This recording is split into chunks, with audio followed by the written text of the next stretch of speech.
I can see that we're live on the twitch.tv/the Xisuma, and it's a bonus stream at an irregular time and no one's in chat. But there's Curls! Curls is in chat. Welcome to the stream. Yes, little bit of a bonusy stream. I've taken 2 days off, had a little mini vacation, and just got back. Won't be able to stream for the next couple of days, so I thought, what am I going to do for the rest of the day? I've been relaxing, enjoying the weather, going on rides, having ice cream, eating good food. I'm going to do a live stream. That's what I'm going to do with this evening. Because I won't be able to stream for Saturday or Sunday, and possibly not Monday either. So let's keep the streams going. Winnie T. Ford, welcome to the stream. Thanks for tuning in. Thanks for throwing in those bananas. And a bomb banana is here too. And Jay Loves You Too is here for 9 months. That is officially a Twitch baby. And also we have a new Patreon joining the Let's Play Minecraft Together server. Or Drained Dread 14. Thank you so much for your pledge. It is appreciated. You may have just pledged, I believe. Oh, 22 minutes ago. Wow. So before I started streaming. So you may have missed out. You may be not even watching. You may have missed out on the window of opportunity. If you're a tier 3 subscriber here on Twitch, you can get instantaneous access. If you are a Patreon, you will have to wait. Don't we have a Let's Play Minecraft Together plug? No, it's just that one. Just that one. Look at me. I'm such a good YouTuber doing the plugs. Oh, God, what an idiot. I'm not even on YouTube right now. That's how good I am at this. Gosh. Question, I'm just 99 mil away from face reveal, so a real queue, would that really count, says Perv. No idea what you're on about. No idea. Conboy, 62 months, that means Evil X is lurking around the place. Thank you so much, my dude, appreciate your continued support. Appreciate it ever so much. Peeps are saying hello in chat as they tune in, welcome, welcome. Is that real or a joke, says Perv? It's real. I do not know what you were trying to ask or say. How am I doing today? Terrific. I feel great. I feel like I might wake up tomorrow and be a bit sunburned, you know? I didn't take care. The day before I did, today I didn't. I tend to do that. I tend to be a bit on the precarious side with the old sun cream, even though I know better. About to go to a softball tournament. Can't stay. Much love. Good luck with your tourney. Hope you enjoy it. Always wear sunscreen, says Kelvan. Isn't there that amazing song by Baz Luhrmann where he says something along those lines? This is a very peculiar cave that we have found here.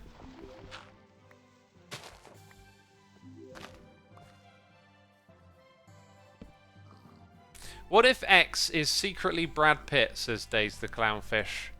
Then that Brad Pitt is one heck of a voice actor, because I don't sound anything like him. Jeez, I'm even more impressed with Brad Pitt now and his amazing voice acting skills. I mean, literally sounds like another person. I just got back at your channel for like 1 year now. Glad you stayed at Minecraft, says JC Ramirez. Cool, cool. I've been doing the Minecraft for like 10, going on 11 years later. Oh god, 11. Oh gosh, crazy times.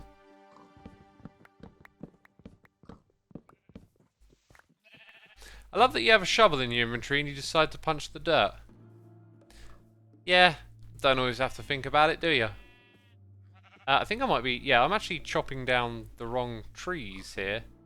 I did put in some markers. I need to chop these ones down. I'm just clearing a bit of space for my shop. Zora Spinamana, 12 months. That's a whole year right there. And oops, my apologies. Oh, now I read it like apologies, but with cheese, where I've been reading it as apocalypse with cheese. Oh, gosh. The butchering of the names. It's sensational. Only here can I get confused and butcher in various different ways. Chilling on the LPMT community with a lovely community. Glad to hear it. That's wonderful. Yeah, beautiful community over there. We're going to do a tour in a couple of weeks. So if you're on the tour list, be sure to, I don't know, have whatever you want shown in order, I guess. Can't guarantee we'll see everything, but I'll probably do like a 2-hour tour stream and we'll just get through a list of places and show what peeps are up to over there. That is at least the plan.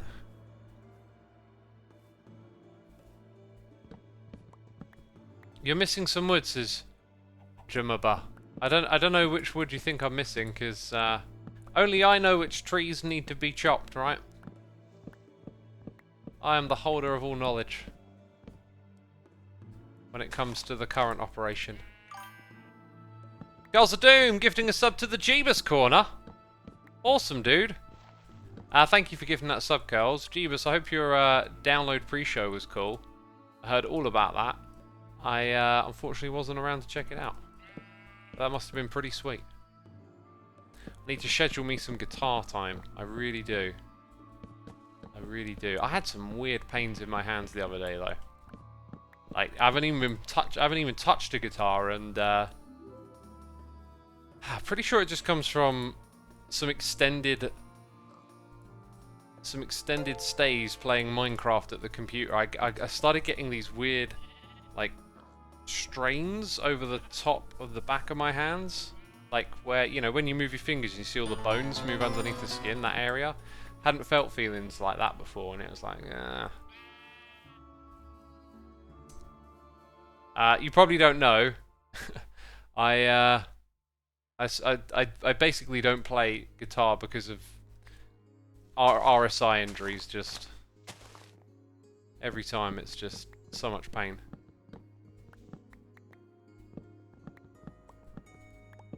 But can't dwell on that, you know, can't dwell on that. Smartin1018, thank you for 73 months. Greatly appreciated, my dude. We got Umbra She-Wolf here with the Prime. Possibly butchered that name, but welcome nonetheless. Not a problem, buddy. Super cool to rep my favourite festival. Appreciate the kind words. Cool. Yeah, download's my favourite too, although I loved Sonosphere. Actually, this being said, like, I don't really have like a loyalty to any festival or anything. Bloodstock is definitely the best experience in terms of facilities. Sonosphere had the best atmosphere, but when Sonosphere was happening, it was like new and fresh, and like everyone was like, there was more of a feeling of community there, like all these new people like banding together around this new festival. And then that died off. Liam Gallagher's playing over at Nebworth today and tomorrow. And apparently 160,000 tickets each day. Now when I went to Sonosphere, I think it was about 30,000 tops. People were there at once. I don't even know what 160,000 is like. That's crazy. And I think I would have gone had I known, or I didn't even really know about it. I don't really follow Liam and Noel solo, but oh, man, if they ever got back together and did an Oasis show, oh my god, everyone would be all over that, but so would I. But that will probably never ever happen. But apparently Liam plays some of the Oasis songs, which is like the next best thing, right? And maybe if I'd have known about this, I might have considered going. I didn't. I was completely in the dark. Am I going to DL this year? Not this year. I haven't got back into going to gigs or anything again. I was talking to my mates about it. It's like, I don't know. Your routines, the things that you do are all a little different now. We're being raided! Oh, jeez. Here comes the raiders. Impulse, my dude. Thank you for the raid. Also, Smartin1018, thank you. Oh, no, we did read that one, didn't we? Yeah, we read that one. I'm caught up. Impy Dwarf raid. Thank you, my dude. Oh, yeah, Impulse was on the server. Hey, I'm doing a bonus little stream today. I don't usually stream at this time, but I was on holiday, and I just got back in, and I was in one of those moods where I wasn't going to record or do anything. I was just going to continue relaxing, right? So I thought, why not just stream? I won't have the opportunity to stream until maybe Tuesday? No, probably Wednesday. I don't know. I don't know when I'm next going to stream, so... Ooh, I got shulker boxes for the stuff, haven't I? This is all stuff that can actually be just left here, so for today's operation, we're going to leave these shulker boxes in this spot. He missed his chat, says Christina. Do you mean Impulse's chat? We need that context. Genius is here with the genius name about the genes. Okay, not genetics, the ones you put around your legs. Thank you for 18 months. Azarka78, thank you for 55. Goodness me. What did... Be upright. Oh, oh. Welcome back from holiday, says H2O's girl. Yeah, I mean, I only, like, stayed away one night. It's such a short holiday, but it was so good. We'll talk about that. We'll talk about holiday. We'll talk about food and what I've been up to. And all that cool stuff, right? Let's munch down on some bone meal. Which I swear is having some sort of side effect on me. Bladed Livewire, thank you for the cheers and biddies, my dude. Appreciate the support. Oh, there goes those loud noises. KB Gamer. 33654, thank you for your prime. Appreciate it. Appreciate. So, we've kind of done this corner. I always want to pick up these saplings, you know. They always feel like the ones you run out of. There was like a dark oak block, and I feel like I ripped it out a little bit willy-nilly there, so I'm just going to imagine that we need to rip out some of this. My wife is on the way back to London, says I am Defender Bender. Is that for the Jubilee celebrations? You know, I didn't have a holiday for the Jubilee stuff. It was just, oh, bank holiday, like, let's do this. But, I mean, to be honest, I haven't actually really seen anything of what's going on for the Jubilee, other than noticing that there's, like, a lot more festivities going on, right? And festivities are cool, I guess. Is X's skin different, says Shinny? I think so, I don't know. Or eating all this bone meal, something keeps happening to me. I keep looking different. Here we go. Yeah, so I'll clear out a bit more along here. So yeah, I don't really care much for the institution of royalty.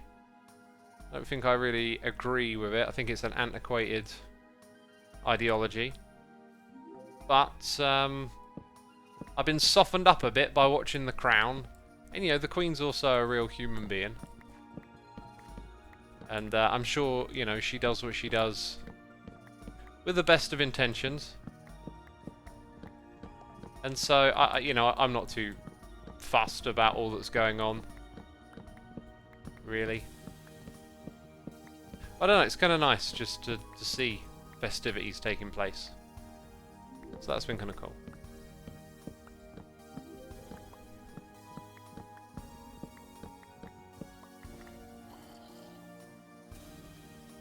X, do you by any chance have some Light Matica redstone machine blueprints? I do not. They might be a good idea, a thing to have on hand. Like, build a circuit, keep a blueprint of it, and then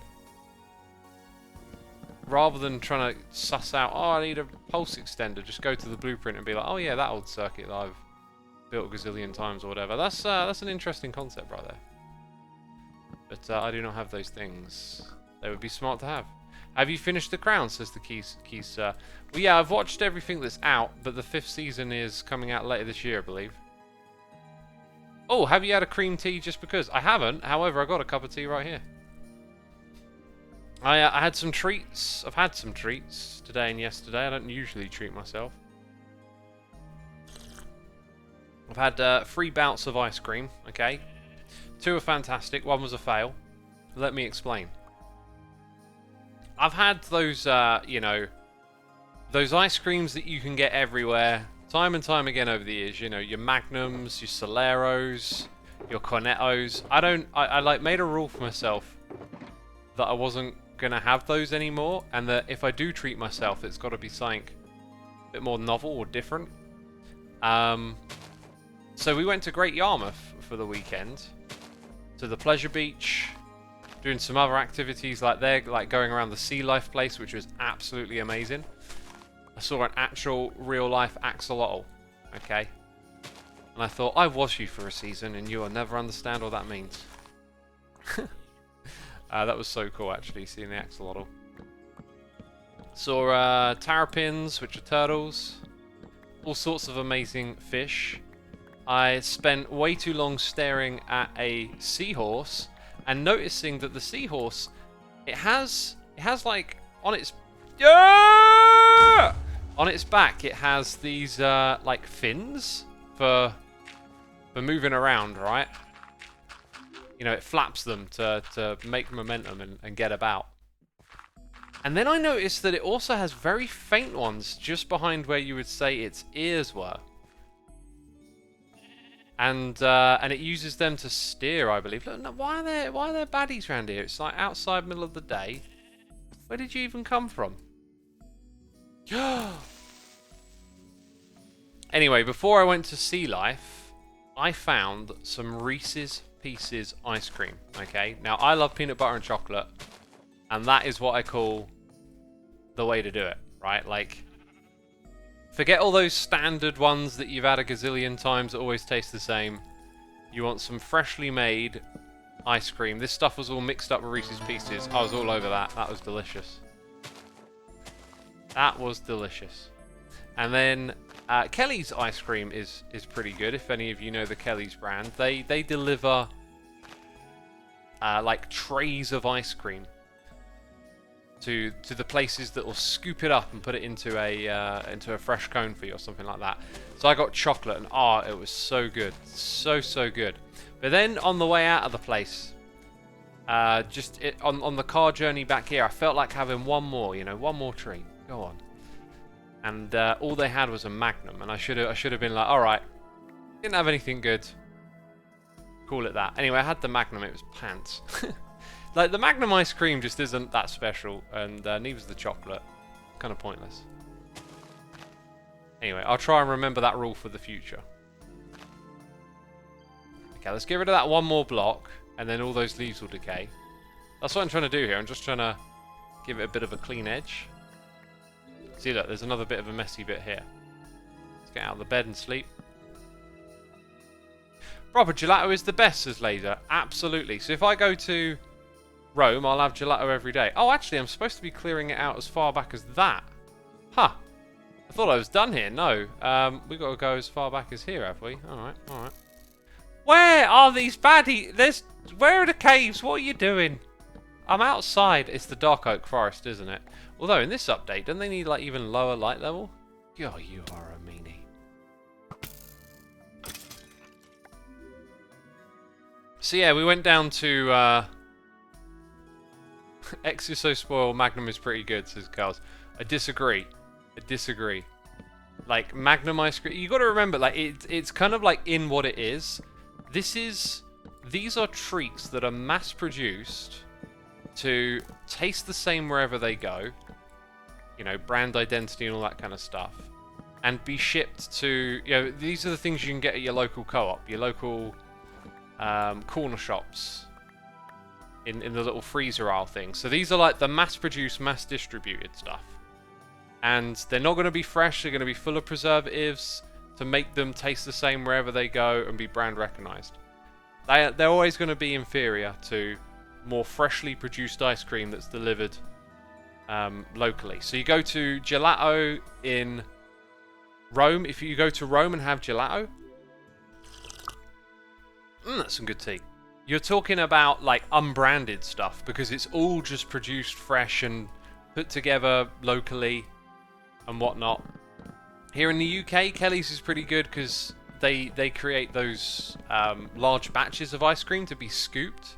So you'll probably find those are like distributed in different quantities and probably a bit fresher, generally speaking. I don't know the specifics. This is just how I see it. This is why I think they genuinely taste better. Magnums are underwhelming. They're selling fancy black label look, says Voyagerist. Yeah, that's what I reminded myself of today. Maybe that's just how it works. Every now and then you're going to fall for that advertising, and then you're going to remind yourself, yeah, this stuff isn't that great.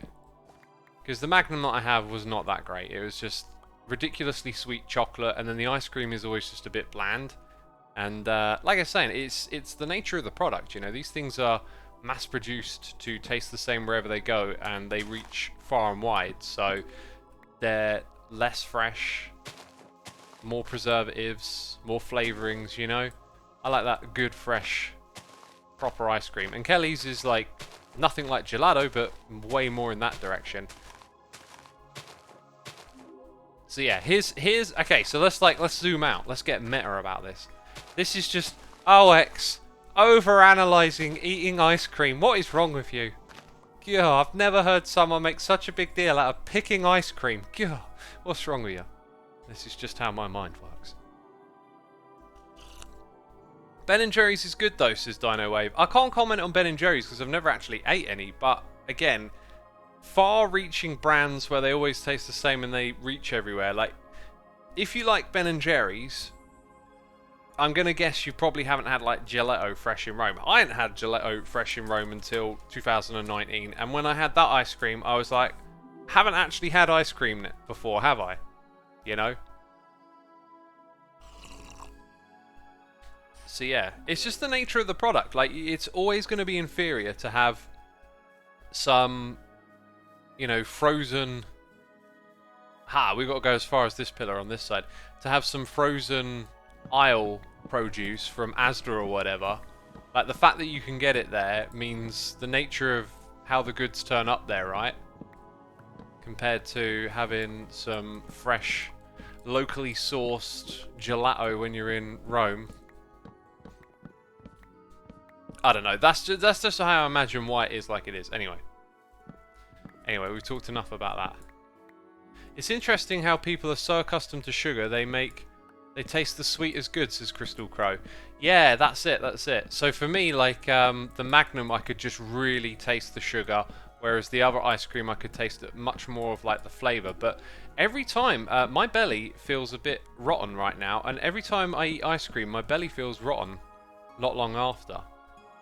Which is kind of, if you know how I eat and what my diet's like, then you're probably not surprised. But it's kind of interesting to notice that. It obviously doesn't sit well with me, even though I can enjoy it. And, you know, my vacation's over now. It's back to just eating rigid. Tomorrow I'm going to have, like, a tuna salad and a bowl of porridge. I don't know. I don't know what I'll eat tomorrow, but it won't be anything packed full of sugar. Carl says before, because you are not used to the sugar. Yeah, that'll be it. You know, the sugar is probably it. Yeah. But yeah, we had some other good food as well. We went to an Indian restaurant. Man, it was so nice. I love it when you go to an Indian and you get something really good. I ordered Motta Paneer. Okay, like I had the chef special and a vegetable dish, which was one of their specials. The chef specials was one of those curries that was like not about sauce. It was all about seasoned, spiced and flavored bits of vegetable alongside different bits of meat. It was really nice. I had the vegetable side dish was kind of alright. It was nothing spectacular, but it was good, tasty. And then I had a Motta Paneer, right? And if you can get a good, properly done Motta Paneer, it is gorgeous. It has a flavour that's like kind of its own. You know, you got all these other flavors like your masalas and your kormas, and they kind of got their own distinction. And some of the side dishes, like Bombay Aloo, for example, they just have their own flavor. And if you get a really good, well done Motta Paneer, it has that. And this one had it, so I was really chuffed, really nice. Sniper 1974, thank you for 74 months. Round of applause for Sniper. That's dead. We're never going to hear from you again, are we, Sniper? That's it, you've won the game. Oh, thank you, my dude. Lovers are here, thank you for 7 months. Gamer Chick for 65, saying, Holy Ravioli, it's been 65 months. Hugs and pats on the back with love to you, my dude. Happy 65th. I hope life has been good to you. Thank you, life has been quite alright. I can't complain, right? KB Gamer 33654, thank you for the prime. Appreciate it, my dude.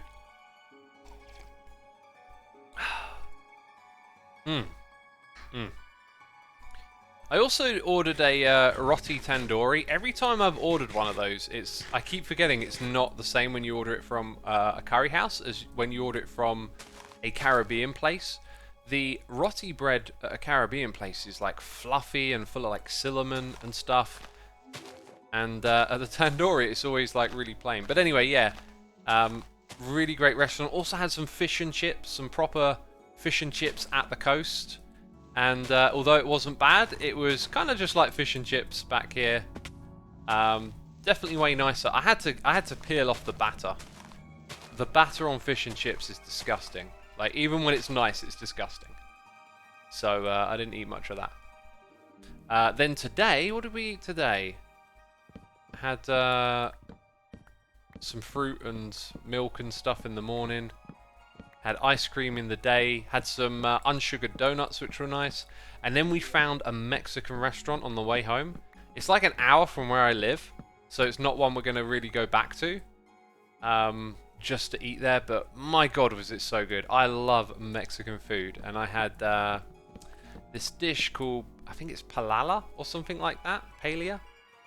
And I had it once at a festival, and it was absolutely gorgeous. And this one was really nice. But there's so many things on the menu, you know, fajitas, quesadillas, enchiladas, nachos, all look so good. We all ordered something different, and everyone liked what they had. It's a gorgeous little restaurant. So, good food, right? Good cuisine. That's what I like. Enjoying food and cuisine. Carl says, I was in a Mexican restaurant for the first time 2 weeks ago, and it was so delicious. Awesome. Awesome, yeah. I haven't eaten at a lot of Mexican places over time. It's kind of hard to find around here. But, like, you'll know a good Mexican when you've had one, right? Like, that stuff can be super delicious. Right, kind of looks like I cleared out pretty much all the space that I needed to for this project. Like, all of this. Let's keep picking up the saplings. I could do a bit more like terraforming work and stuff like that, but we're going to leave it. I had a little job to do over here, and it's kind of done. And whoa, we picked up so much stuff over here. Let's go put down... oh, what? No, I don't want those back. I'm throwing them away. Let's go and put down a sign over here. Mexican places are so common in the US, never imagined they would be rare anywhere, says mine. Well, here in the UK, they're not that prominent as far as I know.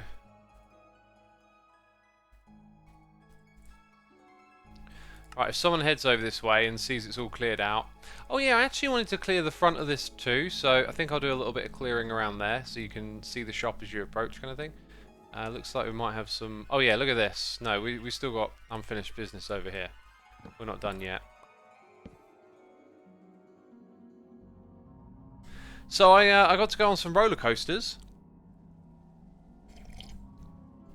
I went on some rickety old ones yesterday. And it reminded me of how much I was spoiled as a kid going to America and going to Florida and going on all the roller coasters there. Because, like, there is difference between types of roller coaster. Like, the parks that I was at today and yesterday, they are clearly, like, old rides that were once, you know, they were one brand spanking new and all of that, but if you know how parks are run and how attractions and stuff work, when a ride sort of ends its life cycle, that's not the end of the ride in that park. It tends to go and sell it to like a smaller operation somewhere else, and rides tend to get like shipped around the world and sent to new theme parks and stuff. And so the rides we were on at the park we went to today were probably all from some other theme park, or maybe it changed hands a couple of times. It had a ski lift in it, or like a chair lift, which probably came from a ski resort, right? You know, they upgrade the chair lifts, and then they don't just destroy that. They take the technology, they pack it up, and try and find a customer. And so whoever runs this theme park was like, we're going to put a chair lift through the middle of it, which is pretty cool actually. It's a pretty good ride, but you know, get up top and see all the views and all that kind of stuff. So, yeah, yesterday went on some really old rickety ones, and like, when they're all bumpy and jerky, man, that make me feel so rough. And today's ones were a little bit jerky too. But the one we went on straight away, you get in the station, right? You get pulled backwards up a hill, and then you go down, you go through a corkscrew, and then through a loop, and then you go up, and then you come back down and do it in reverse. And it was a good roller coaster, and I bet you when it was new, it was smooth and gorgeous, but because it's old and it's creaky, you get, you know, punched around a little bit, and it was kind of rough. And after that, I was like, I'm not going to go any more roller coasters. I'm good. I'm going to get a headache and feel sick, probably. Wait, X, are you working on your vacation? My vacation's over. There's no more work to be done for it. That does not sound like fun at all, says Carl. I mean, it was fun, but you put up with the roughness, right? But when you're younger, you can tolerate a lot more. When you're older, it's, yeah, you feel it a bit more. Ex-Introvert says, makes me think of Roller Coaster Tycoon, where over time all the rides are continuously breaking down, and you have to sell them and rebuild them for people to ride them again. Yeah, so they factored in some internal mechanics for the park management aspect of the game, right? I don't know the reasoning behind it, but it could be that they're trying to simulate that sort of effect. What will happen is just all the metals will take stress every time a roller coaster goes around it, and over time that adds up, and it means the ride becomes less smooth and creaky. So when I was a kid going around the roller coasters in America, like, you go through these massive big loop-the-loops, and it's like really smooth riding. It's, you whoosh through it, you know. And then as they get creaky and you go on some of the older ones where you feel that creak, you don't get that whoosh. You kind of get a bit more forced around the corners, and you really feel it. Oh, there goes my phone. I had a blast though. I had a lovely time. It was a great holiday. Roller coasters or the swingy arm things? What are your faves, says Laser? Well, I got a really easy answer for you, because I never liked swingy rides of any kind. You know, unless they're very much on the gentle scale, and you know, you're just having a leisurely little ride. All of that twister, you know, the launch up, fall down rides, all of that, I can't really deal with. Roller coasters that go whooshing around, brilliant, but those just straight up nauseous twist and spin rides, not for me. And I went on one. I made a mistake. I went on the pirate boat one, right? Classic pirate boat, just swings back and forth. Now I was looking at it and I thought it looked kind of gentle, and I don't recall ever going on one before, so I was like, I'll go on that. That's a piece of cake, right? No, it was awful. It made me feel well bad, and it was not a old rickety one. I mean, I imagine the ride was old, but the movement was smooth, but it was just, I don't know. The way you were swinging just kind of, ugh, gave me some horrible belly sensations. Hi X, have you ever gone skydiving? I have not. Extreme activities like that are not very appealing to me.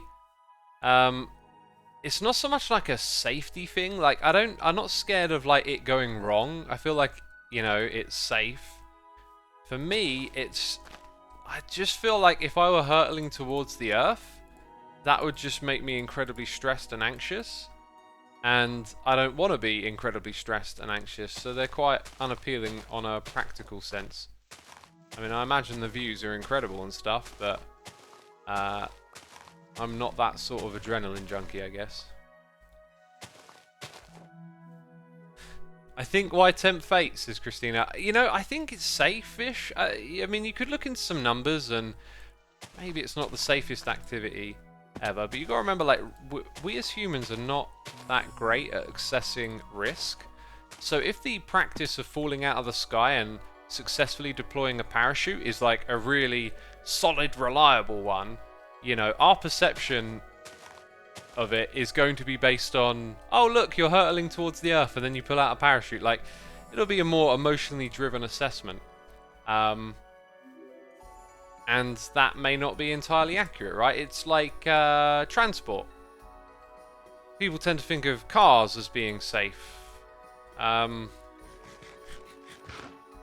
do you think about this? Helicopters. Helicopters are, I think, actually like really unsafe. It's aeroplanes. Aeroplanes are one that people have a common fear of, but they're actually, I believe, if I'm not mistaken, aeroplanes are the safest form of transport. Maybe cycling or walking, if you factor in those, are not. It's a similar thing for energy as well, right? Like nuclear energy, often considered to be catastrophic consequences and all of this kind of stuff, right, for the environment.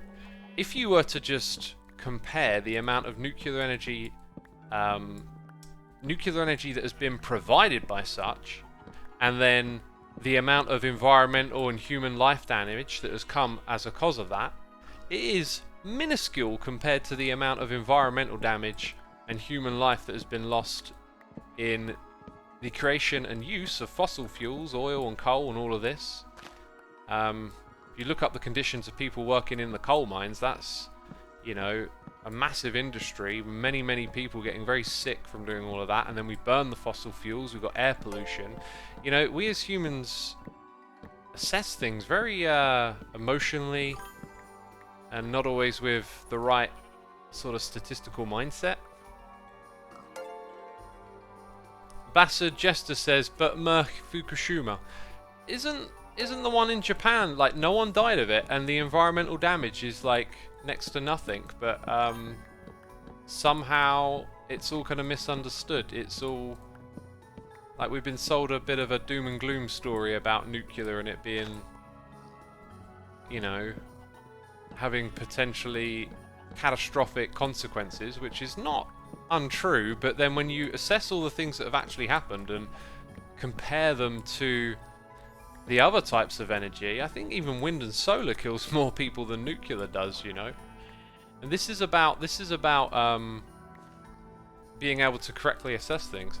They still have a 300-mile exclusion zone, says Drogot. Not in Fukushima, they don't. There's people that still live like right next to it, and as a result, I believe they've been turned into somewhat of ghost towns because people are scared and don't want to visit there, and so economically they suffer because of the lack of tourism or whatever it was that their industry relied on before. Eggwood says the UK banned fish from Japan for 2 years due to that accident. Yeah, but was that legitimate though? Like, or was that driven by fear or actual concern? I don't know. Every in and out around these arguments. I've just been listening to people that are arguing that nuclear has an incorrect perception, and a lot of the reasoning and statistics that they talk about, it seems pretty darn plausible that you can look at it that way. Did you just say no one died because of the nuclear bombs in Japan, says Nat the Kitty? I did not. We are not talking about nuclear bombs. Nuclear bombs and nuclear energy are very different. There's often a fear that if a country or people know how to make nuclear energy, that they can turn them into bombs. As I've heard it, that's very incorrect. Having nuclear energy does not give you the answers to creating nuclear weapons. They are supposedly quite different. I think the problem with nuclear energy isn't the environmental damage it causes, but the waste that it produces, which are really hard to deal with, and if done incorrectly can destroy entire ecosystems, but I'm not entirely sure about it, says Tarmin. Yes, but if you then go and investigate how nuclear waste is handled, you'll find that, like, although there are risks and whatnot, those have been well managed. I don't think there's ever been, like, an accident or a mistake with nuclear waste from transporting it, for example. I remember seeing a video of these like nuclear trains or whatever that transport nuclear waste, and they are just like juggernauts of steel on wheels, and they like send lorries and trucks head on into them, and they don't even nudge them. Like, there are risks, and these risks are very well managed. Like I said, I think nuclear power has a very poor perception and is like heavily misunderstood because of the environmental movement, which has, you know, have valid concerns about it, but you know, we're not like nuclear physicists, and we're not the people in those industries that understand all the risks and manage them, and it seems like it's like nuclear power is really misunderstood. There's just so many things about it that just don't seem to line up with what's happened in reality. Major Stick Rat says, I recommend Kyle Hill video on that topic. Yeah, that guy's really great at explaining the nuclear, the many aspects of the nuclear stuff. He's done tons of videos on it. A lot of the anti-nuclear science is funded by the fossil fuel industry, says Athalagar.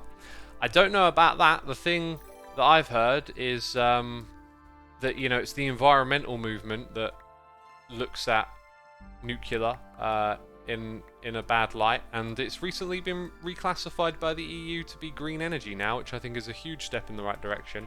But, you know, when it goes into all the conspiracy stuff of these people and that people are conspiring against, I try and get away from that, and I'm like, let's try and stick to like statistical, verifiable information that we can count on and make decisions from, or, you know, our opinions from those sorts of places.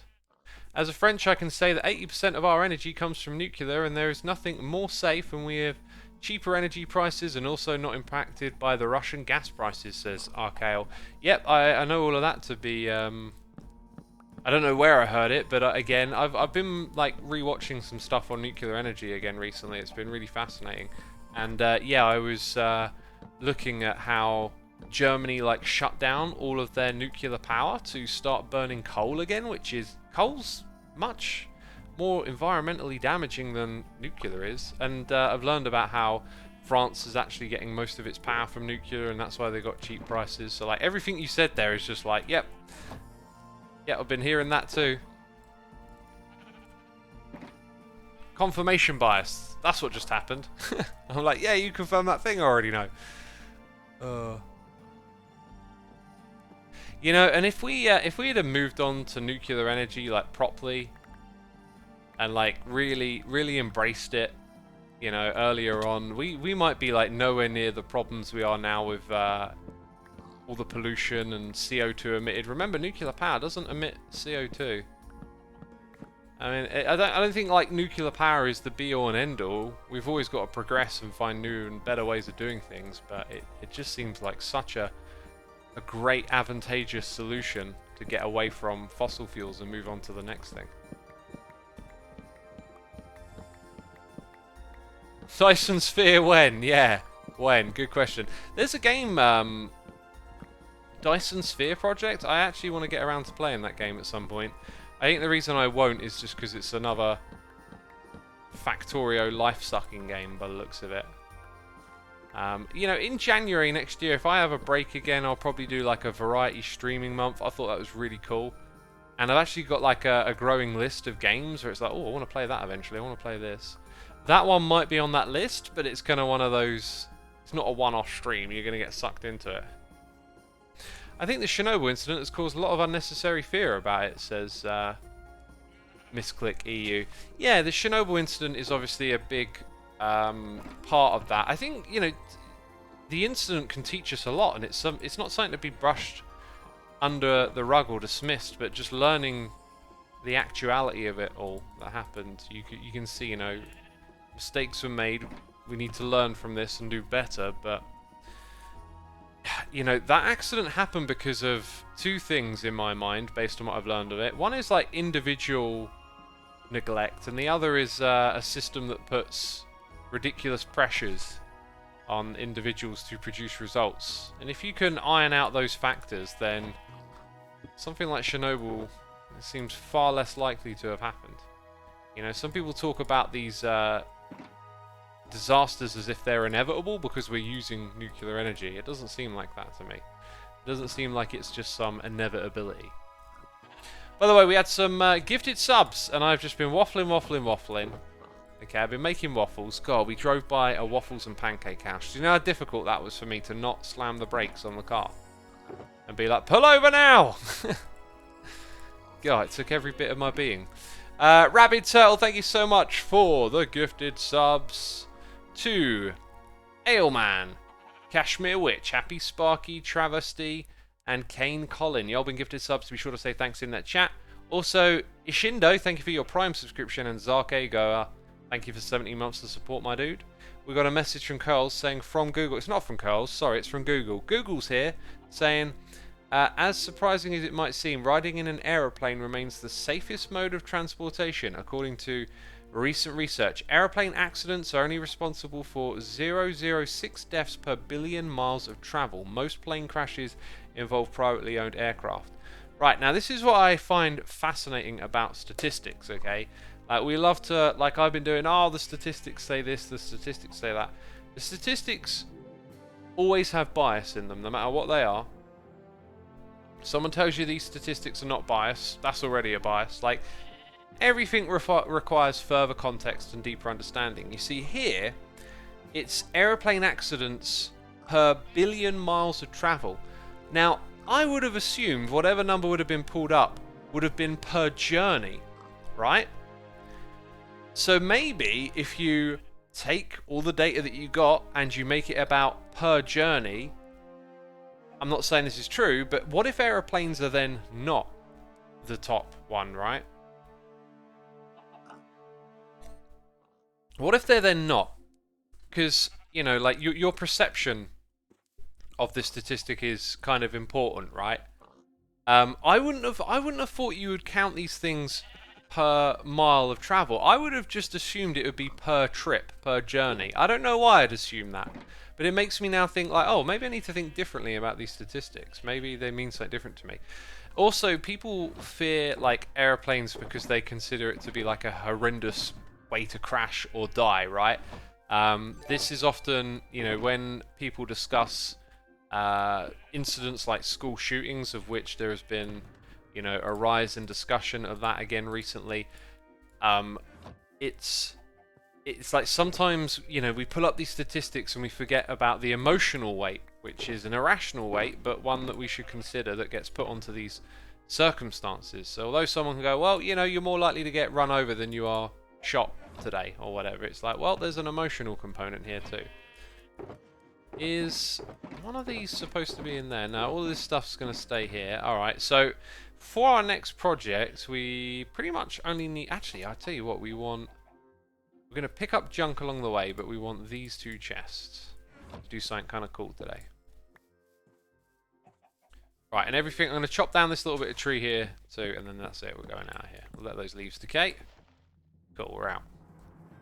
We're out, homie. Look, we prepped some area. Do you want to see what I prepped? Oh, I tell you what, I need some more rockets. Did one of those have rockets? These had rockets. We're only low on rockets. Let's go get some sugarcane. Let's take care of a problem before it becomes a problem. My Shoe Bert, thank you for 31 months. Caught on Extreme, thank you, X. Thank you for tuning in. There's a good lesson right there, actually. Like, let's solve a problem before it happens. I remember being younger, and my dad always going on at me about like little life lessons like that. I can't remember quite how he worded it. But like, sometimes if you don't take care of something before you really need to take care of it, then it causes you more hassle later on. Isn't it like a stitch in time saves... Ooh, a stitch in time saves 9, I think is what they say. Right? I don't know why 9. I don't know why specifically 9. Jeez, a stitch in time saves 8. Why not that? Oh, because it rhymes. Okay. Anyway. The idea just being that, like, you know, if you think about this, like, with your... We can think about it in a computer game. Like, I'm going to go get the sugarcane now so that I'm not, like, trying to scramble it when I got one rocket left. And have to walk for ages. And I'm actually walking right now. Anyway, you get my point. Like, but apply that to your life, right? There's so many different ways you can apply it to your life. And what does that do for you when you're on top of things, when you're ahead of the curve? You know you're going to have to do this thing in the future, so get out in front of it. Like, you're just increasing the quality of your life in a way by taking responsibility for those things. One of them might be cleaning the house, you know, or doing the dishes. Actually, I'll tell you, this is a great example now. So doing the dishes, right? Like every day that I'm in the kitchen cooking, dodging, weaving, I'm talking like Scar Every day I'm in there, it's like I don't leave the kitchen messy. I mean, I might do overnight because I know I'm going to do it first thing in the morning sometimes. Like, sometimes I like to leave myself something to do in the morning so I can move about a bit, you know, tidy things, clean around. But basically, everything gets done in 24 hours. And because of that, it means that I never have a bunch of, like, dishes soaking in water, or not even soaking, you know, just getting so filthy because they've been left there for days that then you have to spend ages scrubbing them, right? I'm always wiping down the sides after I cook, so then when I actually come to clean it, it's just a breeze. There's no like deep stains to get rid of or problems like that. You know what I'm saying? Like that's what we do in Minecraft. We think ahead a little bit. You know, we get our sugarcane together so that we can make our rockets. And it's just kind of like that. Just do that in life when you can. Think about it.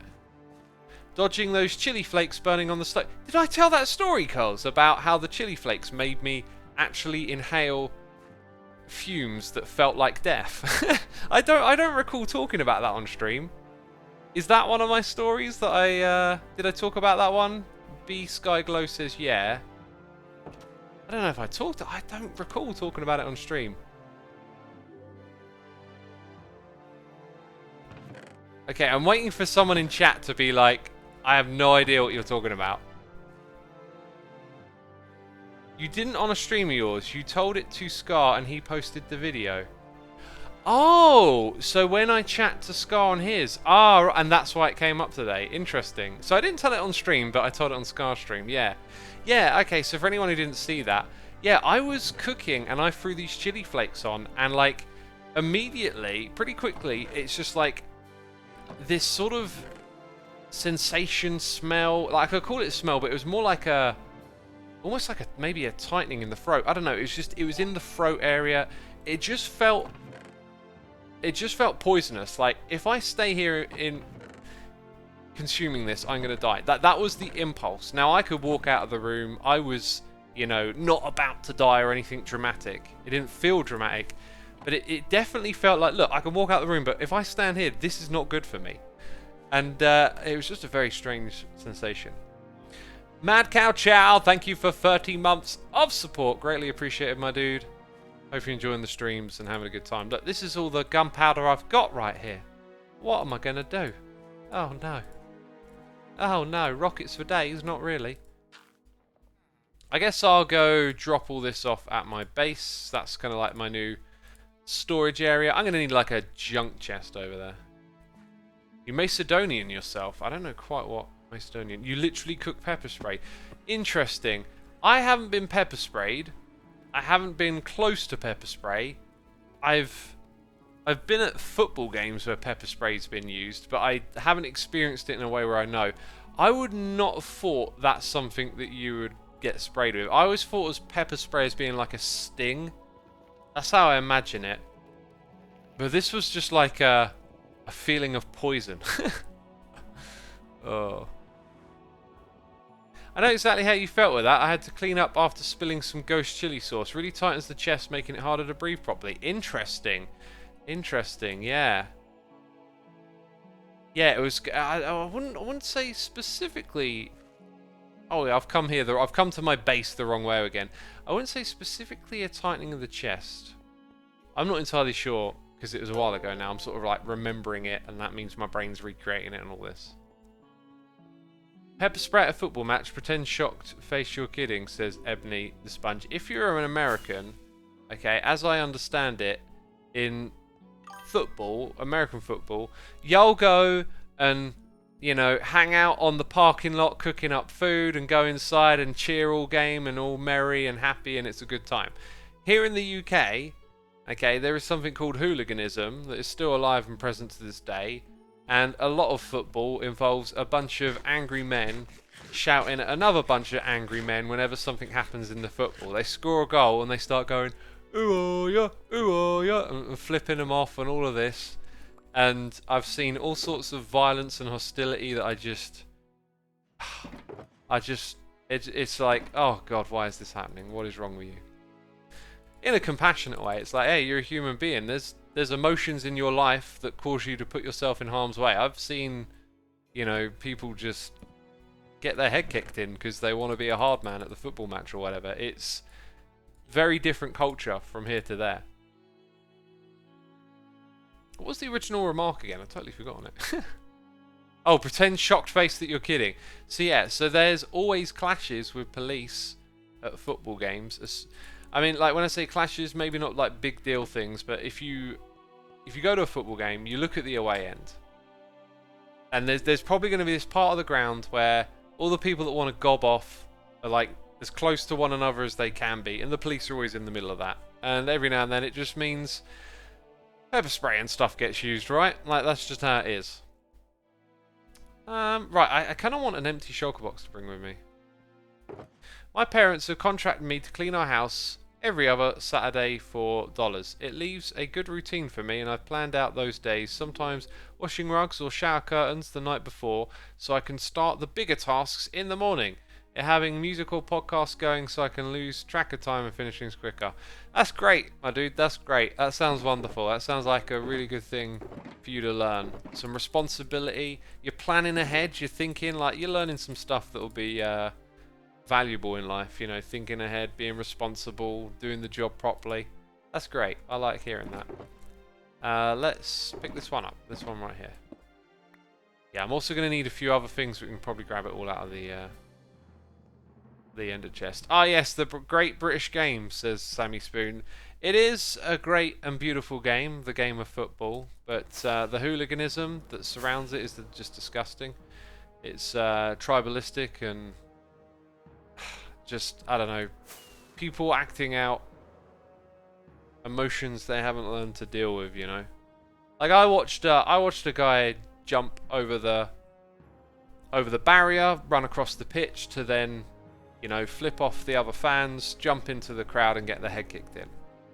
And, you know, I think they ran out there thinking other people were coming with them, and then they're like, oh, I can't turn around now, so I'll just have to jump in here and get my head kicked in.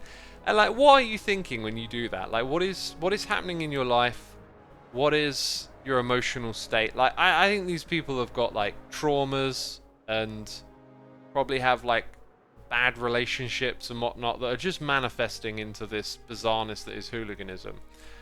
And, you know, underneath the oddity of these actions are probably genuine, unrealized and emotions and whatnot that need to be dealt with. Necro Dragon Beast is toxic masculinity. It definitely reeks of toxic masculinity, but even that has a cause, right? Like, if you want to say toxic masculinity to be dismissive, as in like end of, doesn't really get us anywhere, but it's a toxic attitude and behavior, and it's definitely more adjusted to men. But I mean, like, people are not simple. It's not just like, oh, you're just some barbarian thug. You know, there's more going on under the hood than just something simple like that, right? And it's hard to see that in the moment when someone's shouting, oh, yeah, and like trying to start a fight or whatever. But yeah, you know, they're people, right? We're all people. And what does that mean? What have you been through in your life? Right, I want to start blasting a tunnel in this direction. I was talking about taking the time to figure all this stuff out, but it's going to be tricky. So somewhere off in this direction, we kind of need to find another tunnel for our project. This might be better with the camera count what I'm doing right now. Oh, look at that. That looks tasty. Oh, it's tasty. Oh, suits you, sir. Yeah, I feel like this is the one right here. Okay, so let's ditch that and bring on the camera account. We got Green Mazing here for 7 months and Blood Mustache 2005. Appreciate both of you. Hope you're enjoying. Aluricin capsicum is an oily extract of pepper plants of the genus capsicum that's inside pepper spray. I have no idea if the chili peppers I were using were related to that, but it was an unpleasant experience. Yeah, I often see people with like tears streaking from their eyes after they've been pepper sprayed, so again, I think it might be something different. Toxic masculinity usually has cause in traditional thinking. Men need to be tough and prove themselves, says Giant Bushroom. Yeah, I think everything in life is just so grey and nuanced, and it's much better, I think, to just like learn, and think and see as much as you can, as opposed to just trying to like squeeze things into categories. Because, you know, toxic masculinity is kind of like a loaded term, and sometimes when you see it used, it's almost as if someone's trying to apply it to all men or something. And, you know, there are things about being masculine and being man-like that are, you know, useful to society, and there are good qualities as well as bad. Everything has its strengths, its weaknesses, its goods and its bads, and it depends on how it's being discussed and what we're talking about, I guess. Right, now let's go bring on ye old ancient from back in the day camera account. I don't know why it's ancient, I just decided it was. And I can't see, and now I can see. Wait. I got the buffering icon, yet it's actually playing the video. Very strange. So we were looking in this direction, and we want to trigger our night vision. Oh, peeps are saying hello. Oh wait, what am I doing? It's just that if you're a camera account. Oh no, no slash, just howdy. Right, so we saw a wicked cave somewhere over here. This one, this was it. So we could, oh look. Right, do you know how we deal with stuff like this? Because we've got amazing data. This isn't part of vanilla tweaks. I think it should be. But that will get rid of zombies that are holding items. And there's a list of what type of items. So you can still keep zombies for your own purposes. But when they gather in the caves, as they do, accumulating all of that nonsense, we can get rid of them. Right, yeah, I think we looked at this one before. I think we're going to blast up into here and go in that direction. So we want to hook up with this and make this part of the race course, and this is the end that's going to like loop over to the shop that I'm going to build. I'm going to somewhere over there find a way to link it all up together. So where am I again? It's really complicated to complicated isn't the term, is it? Aha, right, so I would kind of want to come this way, go through that wall, and then find my pretty much a straight-ish line going up to over here.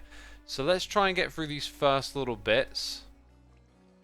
I'm gonna have to put this on my other screen. So yeah, pretty much kind of in a straight line in a way. So it shouldn't be too difficult.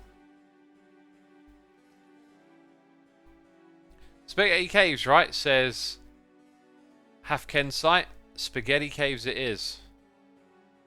I could do with a flint and steel, and I swear we were looking at a chest a moment ago that had flint and steel.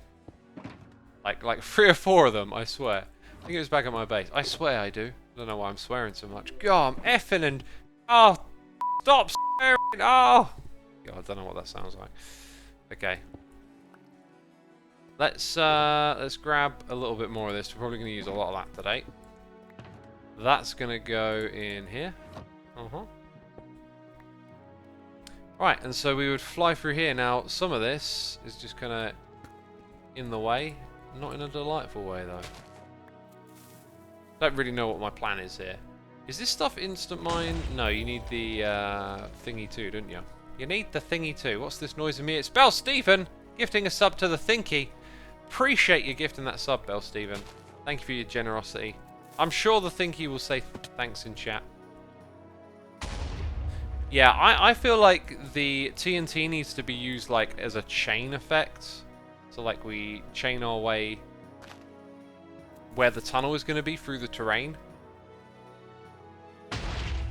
Yeah, now it starts to open up a bit and you can see where we're going with this. So we'll make our way through this area, that's for sure.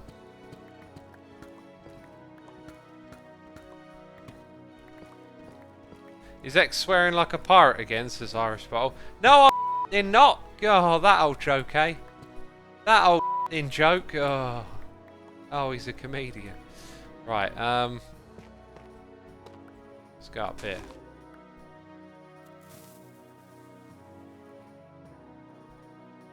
Bam.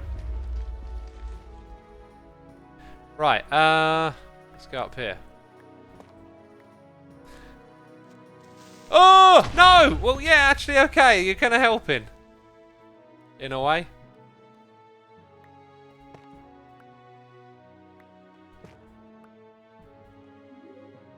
I'm just trying to... I keep banging my head. That's what I do. Tnt Fawn says, I think the term snowflake is often used by people who don't like others being educated about a social issue. I don't like that term at all. It's just condescending and dismissive, you know. I'll just call you this thing and act as if that means your whatever you said was invalid. People, I think when they use a term like that, are not trying to understand. They're just trying to dismiss. Essentially. I mean, once if I hear a conversation, they're like, oh, these snowflakes. I'm like, oh, let's tune out. Let's tune out now. This probably isn't going to be very productive. I'm probably not going to learn anything here. Would you be interested in vault hinters? What is vault hinters? I don't know, it sounds crazy. People in vaults telling hints? What on earth is that?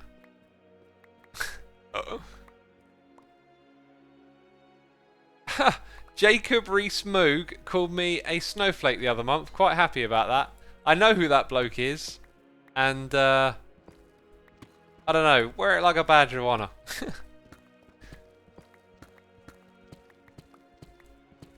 Hinting in vaults. Yeah, like going into vaults and hinting at things. It sounds like a fun activity.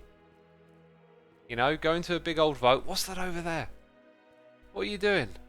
I'm doing that cool new thing all the kids are doing on TikTok. They're vault hinting. Yeah, well, a lot of people call Gen Z snowflake. Yeah, it's like, it's not helpful. Why do people talk to each other like this? Why are we not trying to learn, understand? I think there's too much of a instinct to be air quotes right about something a lot of the time.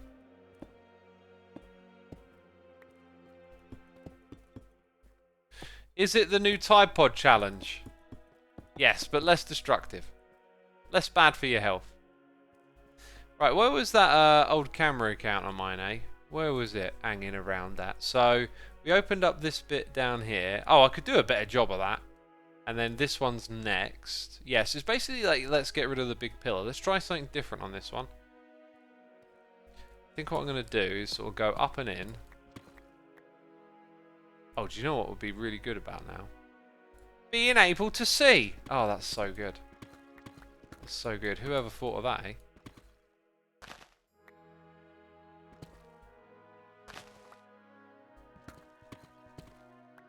And then down here maybe. So like 1, 2, 3. Ah! You gotta make the noise.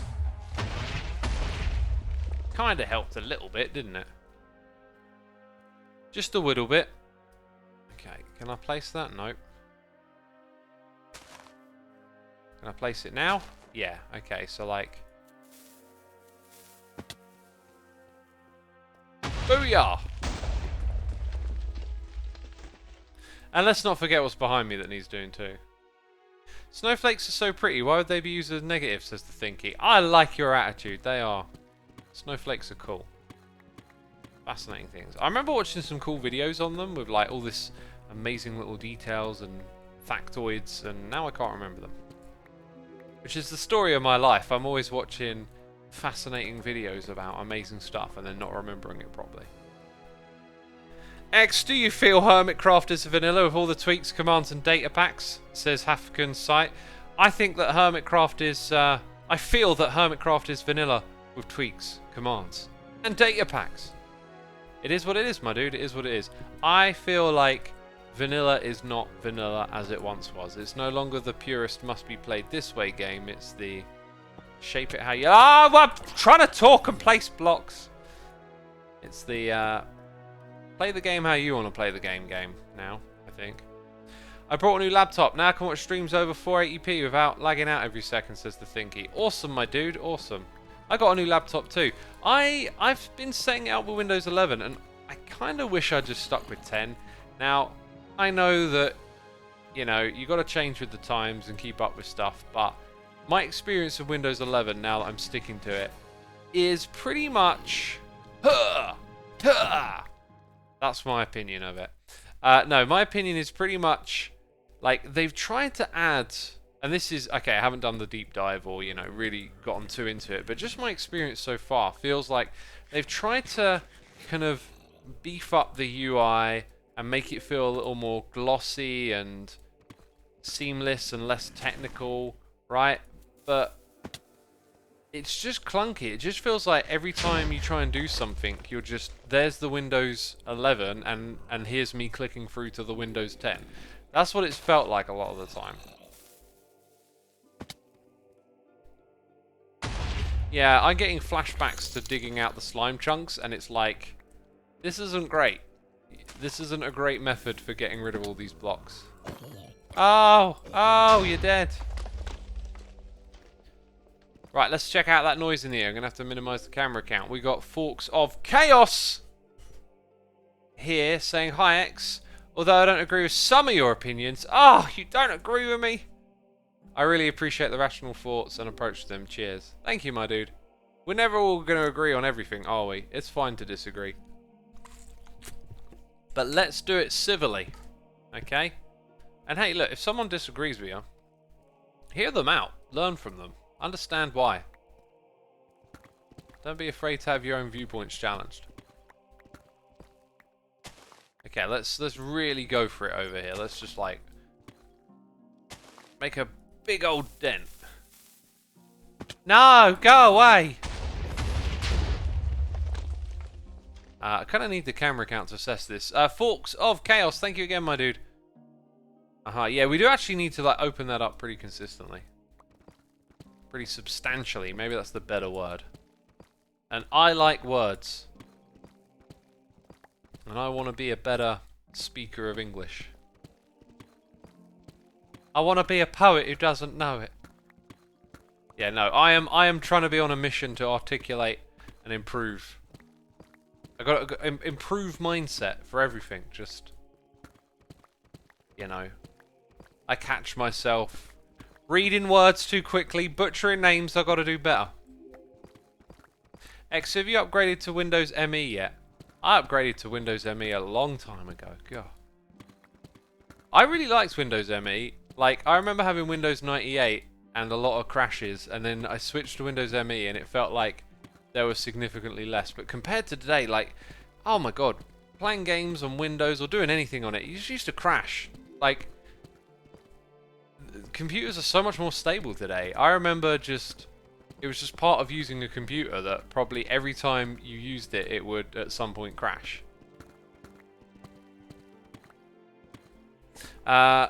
Most people have the opposite, says Pazico. ME crashed much more than 98. Yeah, I've heard that a few times. I've heard people complain about ME. It's just, for whatever reason, it wasn't the same way for me with my configuration. And 98, I never had 95. I had 3.11. Then it was 98. Then ME. And I just remember there being like a big difference between ME and 98. And then XP, I think, was after that. And I didn't use Vista. Then it was 7 for ages. Then didn't use 8.1. Then it was 10. Now it's 11. What's next? 5? Windows 5 next? I don't know how they do it. What is your favourite Windows? I think XP was the most fun and dramatic. Like, that, it just felt so colourful and like a big step forward. I think that was nice to like bring colour into the OS that way. And I'd say XP and 10 have probably felt like the big shifts. 10's been really, really stable. You have that occasional hiccup, but dang, I mean, even on 7 you get some crashes. It was really stable, but 10 really, like, I think, you know, 10's cracking.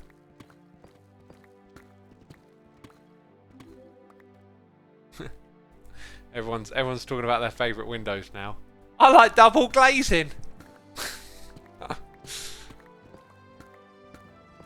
Windows peaked at 7, says Tones. The thing is, though, like that, it's always going to have to update, and it's always going to have to be newer and more stable and whatnot. So, like, it's probably like in reality, the best Windows is probably one of the most recent ones that is the most stable, right? Like, maybe you'd say 10 over 11 for various reasons, but you know, at some point in the future, things are going to change in computing.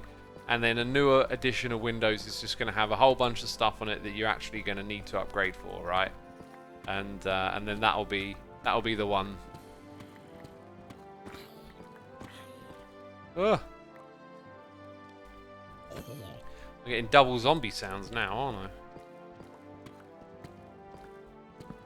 I? One thing I really like that's in Windows 11 that I learned about that I don't think I'm really going to use much, but dang, I'm glad it's there, is Sandbox Mode. Like, they've built in an easy to launch virtual machine, and I'm just like, that should have been like bog standard a long time ago. Like, a virtual machine is just such a good idea. I mean, I used to just tinker around with all sorts of nonsense online and use dodgy programs or whatever. Had a couple of viruses here and there back in the day, but like, having a virtual machine built in is just a great way to deal with trying to do anything like that.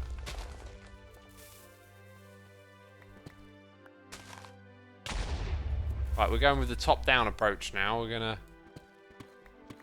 knock some of this stuff out of it. Actually, that's a good point. I think this thing needs to start tilting upwards. Let's go to the camera count. So, you know, we can... Oh, hello, creeper. Zip along here. We're going to go up there. Need to knock this out of the way. Then we're going to blast through this gap. And then...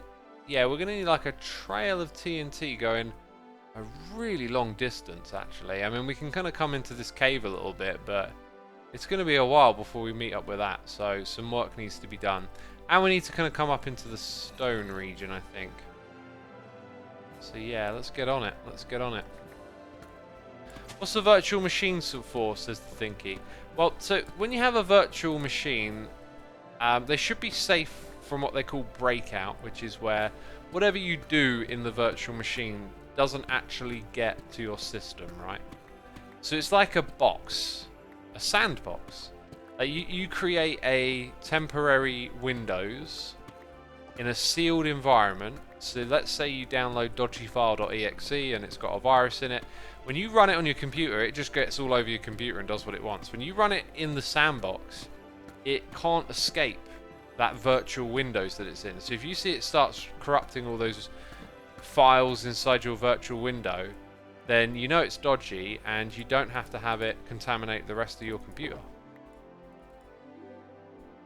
Does that make sense? I hope that makes sense.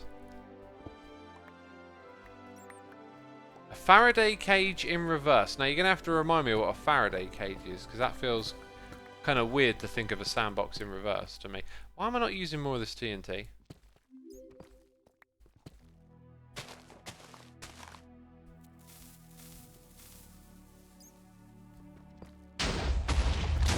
Ow! Standing too close to it. I see shiny things. Faraday cages remove electric magnetic fields. I don't think it relates to a Faraday cage. I don't think you want to think of it like that. You want to think of it as if you had another computer that wasn't connected to the internet, that, you know, wasn't connected to your computer, and it was sitting in the same room, and you could just put that file you downloaded onto it, and then you could see, oh look, it's a bad thing, it's ruined the computer and all this, except it's happening on your actual computer in a virtual environment. You forgot about Windows 2000. XP is an updated Windows 2000.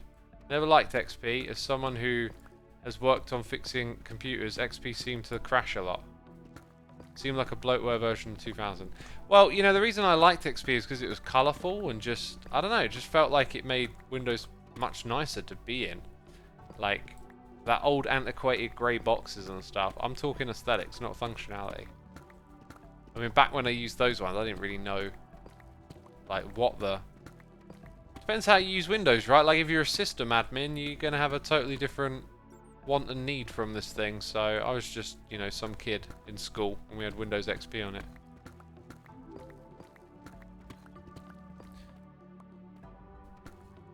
Smartin says, Windows XP is definitely nostalgic. Yeah, so Windows 10 one day, right? Sometimes you see like a screenshot of Windows 7 and it's like, oh, it just like reminds you of something from when that was more prominent.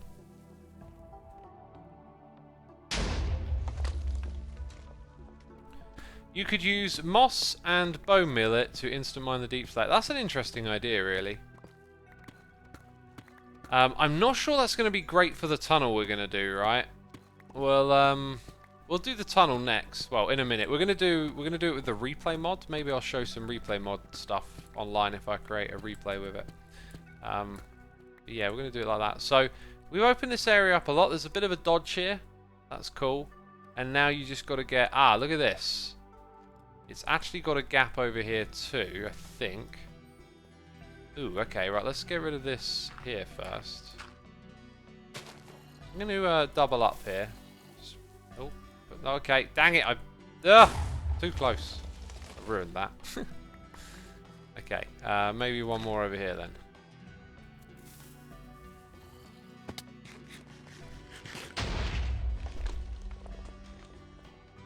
Virtual machine can also link to the simulation hypothesis. The virtual system doesn't know it's running on a real computer directly. Yeah, I guess it doesn't. I heard that in the Tor network there was a bug found where someone could, if you visited a page that someone had set up, that they could break out of the Tor network and reveal your IP address and stuff, and that's all supposed to be sandboxed. That was kind of like, ooh, crazy how computer code and all that stuff works. I'm thoroughly enjoying having you in the background while doing paperwork. I enjoy the debates and informational standpoints. Thank you, says Kim Delaney. Thank you for letting me know. Glad you're enjoying it. Isn't it Virtual Machine that teaches you to use Pokemon new moves? I mean, if you've been playing the Pokemon game, maybe there's some Virtual Machine in it. I don't know. I don't know my Pokemon.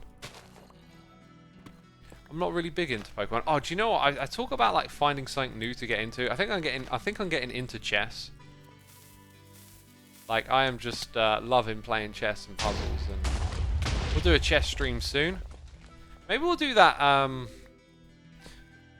Yeah, maybe we'll do that my next stream. I don't know. We'll see how it goes. But yeah, doing a chess stream could be pretty cool. And we might want the player to sort of fly up into here. I think I'm going to use this gravel here as an opportunity to sort of create a big shape. Alright. Oh, block myself in. Yeah, create a big open space. As you can see, the nature of the gravel gives us some of that. And then we know we're going in this sort of direction. So we'll try and open flight up to this area. When I say flight, remember we're flying for all of this. So we're thinking about having lots of space, which means lots of digging. Uh-huh.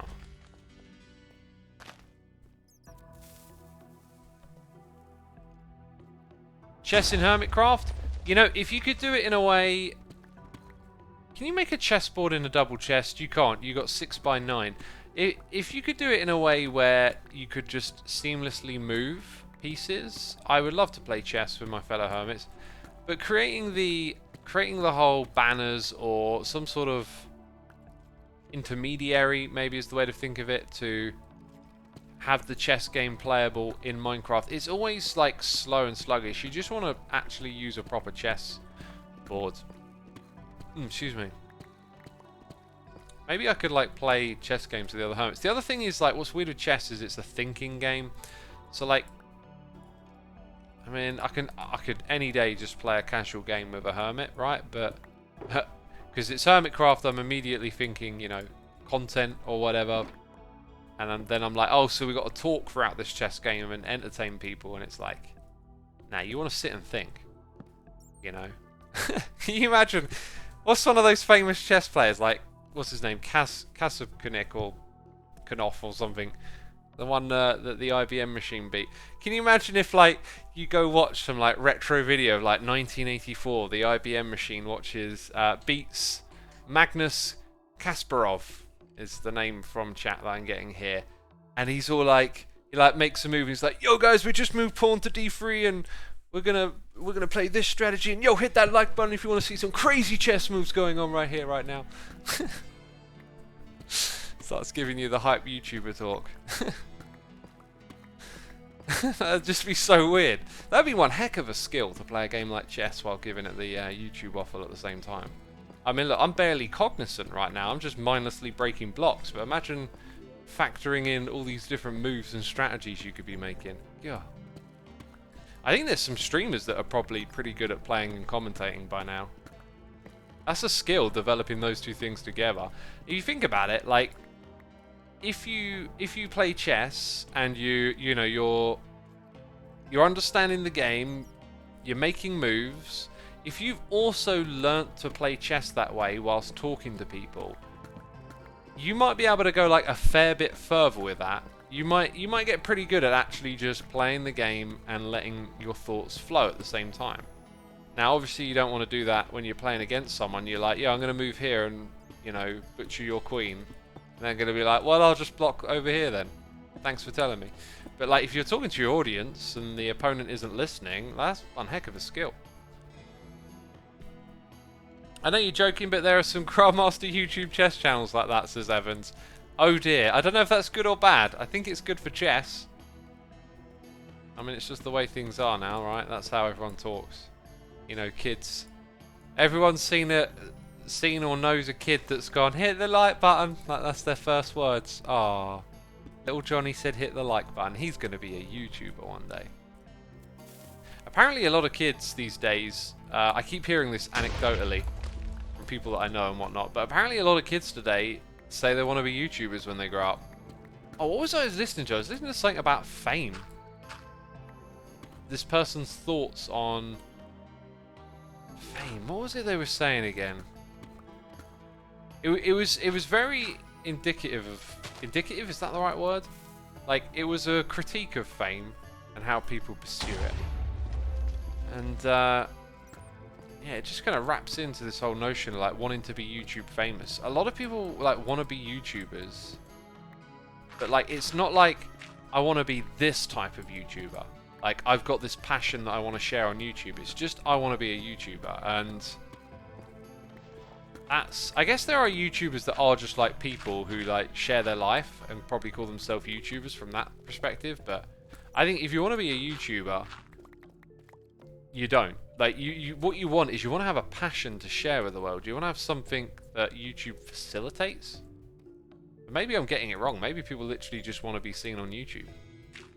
And I think that's an erroneous desire. Fame is... Oh, I remember what it was now. I was listening to this thing about how people have like a outward presentation of their values and their thoughts, and it tends to be influenced by other people or what they think is the norm. And so a lot of people think fame is something desirable that you want to attain, because we see it in the magazines and all this kind of stuff.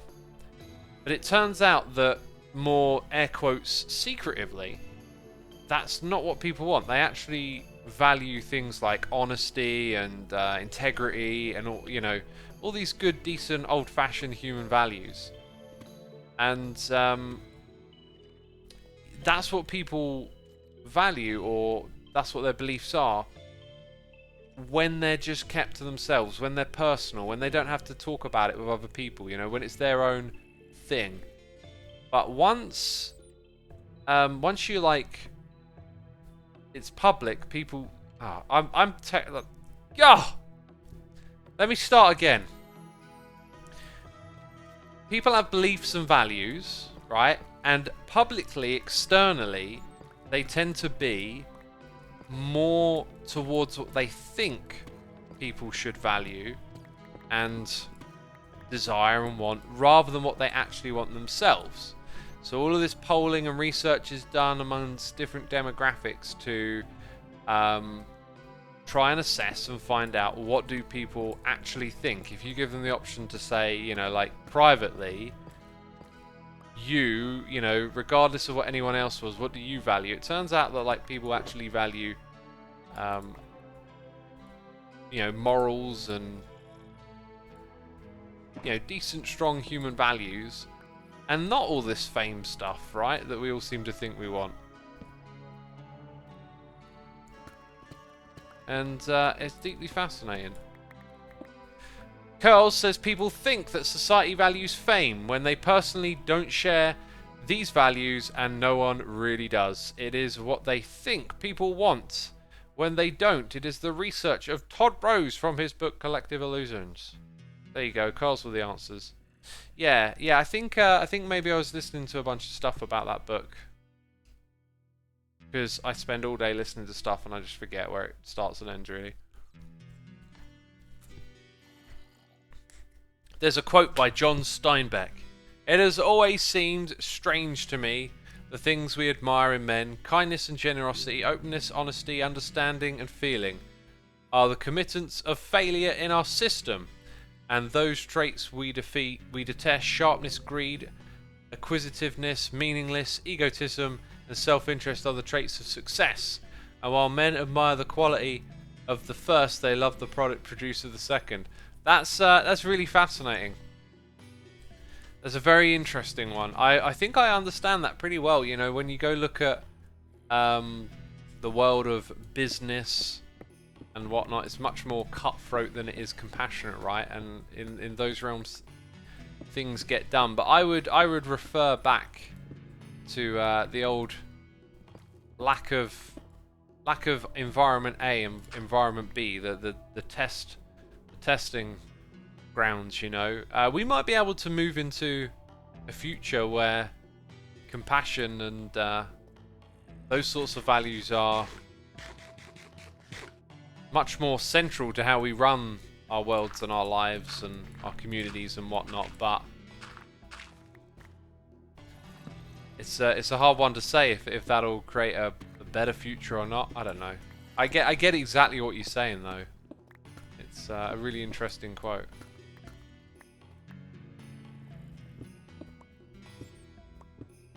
I really want to recommend a chess YouTube channel for you. It's small and I don't want to advertise in chat and it's not me.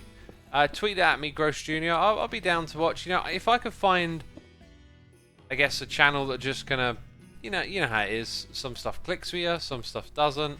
I've tried to watch some chess stuff in the past and I kind of found these like really long, winded sort of explanations that were sort of chess veterans talking to chess veterans, you know, with all the chess language. So I would totally be open to finding maybe something that was a little more for new people coming in. I started doing some chess lessons the other day in the chess app. That was cool. I need to keep doing that. I thought it was really insightful. It made me think a little bit more about like the beginning of the game and how to play your first moves. And then I went and played a match with what I had learned, and it made the match just so much more interesting. So, have you seen The Queen's Gambit? Yeah, The Queen's Gambit is the show that really kind of like. I've always thought chess was cool, and then after seeing that, I was like I want to go play some chess now. We did some live streams and stuff. Love when chess notation starts getting thrown around, says Zero Given. Is chess notation like, well, they'll talk in, you know, a chess-like language where you need to know the lingo to understand what's being said? Because that's where I, like, lose pace a little bit. I also want to talk a little bit about chess puzzles. Another JT, 60 months. Thank you so much, my dude. Evil X right there. A big number. How did that happen? I don't know, but time flies and it flew by for us together, I guess. Hey X, when you promote a VPN under service, please also understand the cons as well, i.e. high latency double encryption that comes with it. Honestly, those are not what not what I would expect when you're saying like a critique of VPNs and advertising them. Latency is not that bad with a VPN. I mean, maybe once upon a time it was, but these days they're pretty good. Look. Me and the old VPN advertising, like, I am only comfortable with advertising stuff I genuinely believe in, and I have used a VPN for a long time, and I advertise it in a way that I'm comfortable with. I'm kind of aware that some VPNs perhaps oversell themselves a bit. I understand what the thing is itself, and I know that there are people that critique them and say, you know, you don't actually need them or whatever. Like, I know there's nuance to it, but I understand all of that, and I genuinely think a VPN is a decent utility to have. And I'm happy to do a sponsorship with ExpressVPN because, you know, I use it. I resisted all the commercial stuff for such a long time, and then I got to a point where I was just like, this is my job. Like, why would I resist being able to make a bit more money doing this and promoting something that I would, you know, in a live stream talk about? Like, if someone was like, do you use a VPN? I'd be like, yeah, and, you know, here's why. And maybe it would be good for you too. So, that's my take on VPNs, I guess, and my sponsorship. And if you see any sponsorships from me, it'll be genuine. I've had so many people reach out to me about stuff that I just do not care about. And, like, yeah, there's a check there and I could take it, but that's not how I'm going to do things, you know? Right, let's go get this camera account sorted out. So it's going to be a replay mod event, which you can watch unfold. So I've got to launch my replay mod client. Now, I like to do this. There's some really good pros for using a replay mod on a separate account. One of them is that if you're doing stuff outside, I watched Tango's video, right? He does a replay, and like all of the terrain is like moving back and forth in the background as the chunks unload and unload. You don't have to deal with that, and it generally just seems to be a bit more stable and reliable, I find. A VPN just replaced normal traffic control. There is increased latency. Switch providers to 0 given. It doesn't do just that. It can change your physical location or appearance of, so that you can get access to different content. It can reroute connection issues when you can't connect to certain places, which has helped me a lot. You've got encrypted traffic, so encryption isn't a be-all and end-all. You can still look at the metadata of encryption, the size of data moving, but here in the UK, you know, the government has data snooping laws where our ISPs can see what we're doing with our traffic, and they have to keep records of what we do and visit for 12 months at a time. And I don't like that. I don't think that's right. And a VPN gives you a means to combat that to some extent. You know. Again, it's one of those things where it's like rather than go into the minutiae of is it right or wrong, just learn more about it. Just learn, because there's so many factoids and things you could understand about what a VPN does and is. And let's go chuck some stuff in this one.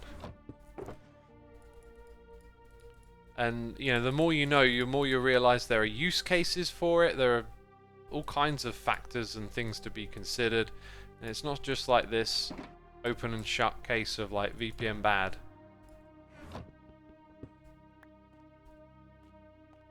Big Brother is watching. Exactly, yeah. And there's a load of data harvesting going on out there as well. And again, it's just like another way to shield yourself somewhat. I don't understand what's behind a VPN, so I can't really believe them fully, says Ardenese35. Yeah, okay, so like you're highlighting an issue there where, okay, so you connect to a VPN, the traffic's encrypted, but essentially someone at the VPN can see everything you're doing, right? That is a genuine concern, and some VPN services may not provide you with assurances about what they do. ExpressVPN, though, who I work with, have been audited by another firm that audit VPNs and, you know, verify that what they say is true. And if you look up the like their policies and what they do, you know, they don't hold on to the data and stuff. And there are some other VPNs out there you can go read about, look at their policies. They'll be a little bit different. Some might hold on to records for a certain amount of time. You know, it's all many different factors again. And I'm going to drink some more water here. But, you know, my overall conclusion is that some VPNs do oversell themselves and tell you things that are like, yeah, maybe not. And I think generally they're pretty good. I'm happy. I've had one for like many years, and yeah. Anyway, let's now log on to Hermitcraft with replay mod.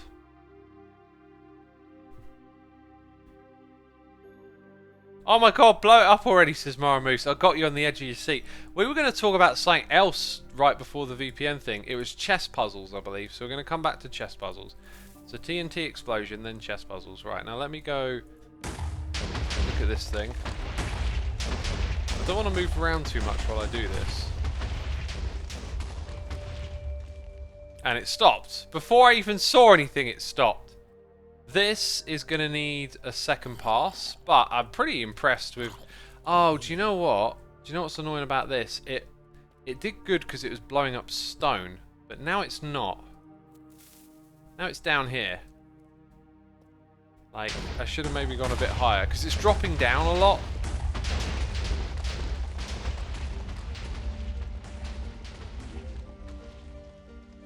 Right, that looks pretty good, doesn't it? And now I'm going to save it. We're going to have to throw down some torches, aren't we? Otherwise the zombies are going to come after me. Oh no. This might not be too bad to fly through, but I think it would be smart just to make it a bit bigger here and there where we can, right? And then you're going to like dive down there. Whoa, that's going to be so cool going down that bit. Why are explosions so satisfying, says IY. Probably because it's just like a lot of action happening. Like there's a high volume of action all of a sudden in a space. Dopamine, you know, getting that dopamine rush. Oh, things are changing. Like what else would be satisfying is like a bunch of blocks in a row just like shuffling left to right, going like a snake. You'd look at that and go, whoa, that's cool. I feel like VPNs are solutions in search of a problem. At least on the consumer side of things, says Hans Jovis. Yeah, I know what you're getting at. Like that's when I say like some VPNs like oversell themselves or whatever. I know what you're getting at. Like it's a product to be sold, and I don't agree with all the ways that they do it. That's why, you know, when I do mine, I say what I believe in, because I write my own scripts for those integrations, and they're just based on like my own experiences and what's worked for me. But yeah, I know exactly what you're getting at. And that's, again, that's why I think, you know, the knowledge and the understanding and educating yourself stuff on, you know, because you might be like me here in the UK and you might be like, oh, so the government just keeps a track of every website that I visit, and probably some metadata with that too. And like, if you're privacy concerned, then it's valid to you. Yeah, again, just, you know, anyway, educate yourself. I wanted to talk about the, is this the rib cage? This is not the rib cage. This is definitely not the ribcage. I wanted to talk about the chess puzzles. So, what I need to do is just find out what chess.com classifies as a puzzle, because there's probably somewhere written some explanation on it. But I've encountered puzzles where, you know, the goal is to win the game essentially, so you can get the opponent's king into mate, or sorry, check, right, and manipulate their moves, and then win a game. And that for a puzzle is very straightforward. You open the puzzle, and then this is what you're doing. Now, I think, because it's called a puzzle, I think part of the puzzle might be figuring out what's the best or most advantageous thing you're supposed to do. So sometimes it might be like reading the board and going, the best I can do is take their queen, or this piece, or that piece, and then solving it. And if that's part of the puzzle, that's fine. I just want to get like a clear explanation of that somewhere, because I've played puzzles where it's like I can't actually get checkmate, so like what am I trying to do? I'm not sure. And then I'll make some moves and it'll be something a bit abstract. But anyway, I played a puzzle today where the goal wasn't checkmate. It was to take the opponent's queen, but while I was doing it, I realised that you could make way better moves than the opponent in the puzzle was making. I was like, if I were them and I moved here, they could then put me in check, and possibly I've missed something. But it really just did seem kind of strange. That, I don't know, like you play a puzzle and it's not sure what the goal is, and then you're making moves and you're kind of thinking, I could make better moves than the opponent is here, right? So what is the objective then? That was kind of my experience with it a bit. Do you know what? I'm thinking, can we fly through here or not? But we should just try it. Okay, so we actually doing the course in both directions. We always got to remember that. Oh, look, zombie fell. Hey, that's kind of cool. And then, whoa, that's wicked good. That's wicked good. I'm a 90s kid on an advert. Yo, wicked cool, man.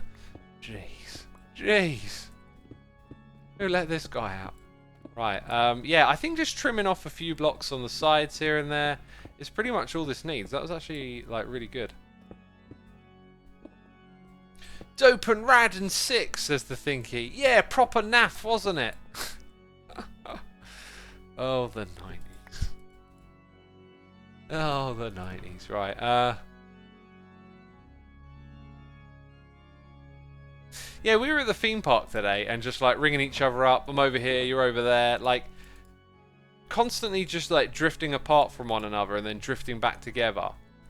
And then we started talking about how like in the 90s, like, you couldn't do that. You'd have to coordinate. And if you like lost someone at a theme park, like that was probably it for the rest of the day unless you got lucky and spotted them again. And you'd have like a meet-up time in the evening and like, yo kids with your mobile phones today, you don't know how lucky you got it. Old man Xisuma will tell you.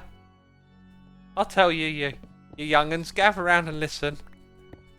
We had to tell each other where we were going to meet in the future. It's a mad concept, I know. You're thinking, but why don't you just text them? We didn't have texting. Yeah, look at my beard. It's so old and white. Life in the 90s was simpler times, says Carls of Doom. What I do like is the lack of distraction. I didn't look at my... actually, it's kind of a lie. Like, I definitely looked at my phone and used it a lot today, but I did not do any like social media or other stuff on it, apart from listening to some notes for a meeting while I was waiting at one point. But anyway, like, I'm very like aware of that like impulse to check for updates and browse and peruse the news, and I pretty consistently actively resist that. And it's just going to occur to me that my day today didn't have much of that, and it was a very very nice experience to just sit there, look around, enjoy the weather, enjoy each other's company.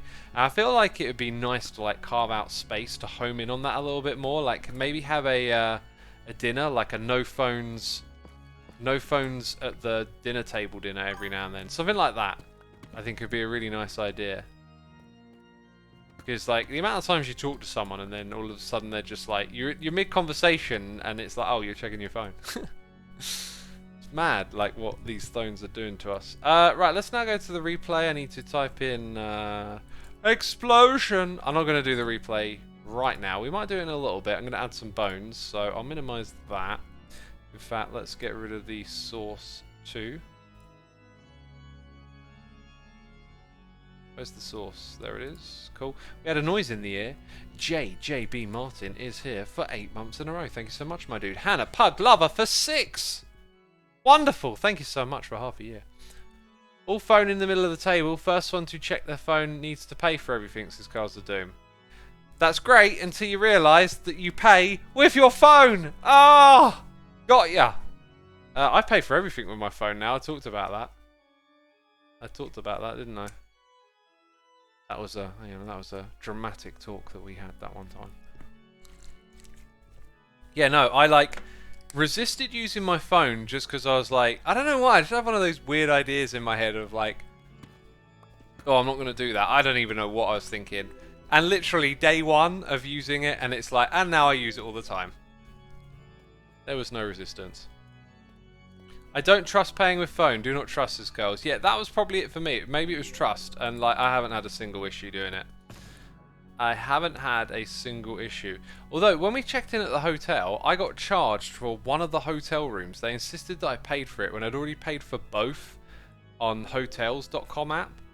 And I'm a bit gutted when I got home today.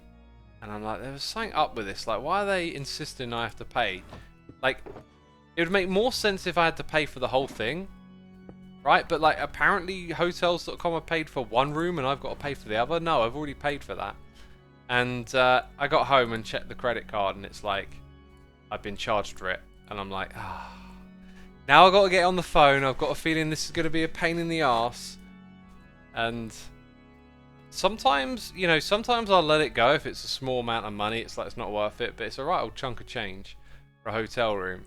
And yeah, probably going to be on the phone. I don't know what hotels.com is like. If it's a faceless Google-like service where you're just going to be going through a bunch of hoops endlessly. I don't know what to expect, but I need to sort that out tomorrow. But yeah, that was pretty like pants. But having to pay for the room, one of the rooms twice. Let's go like... How are we doing them?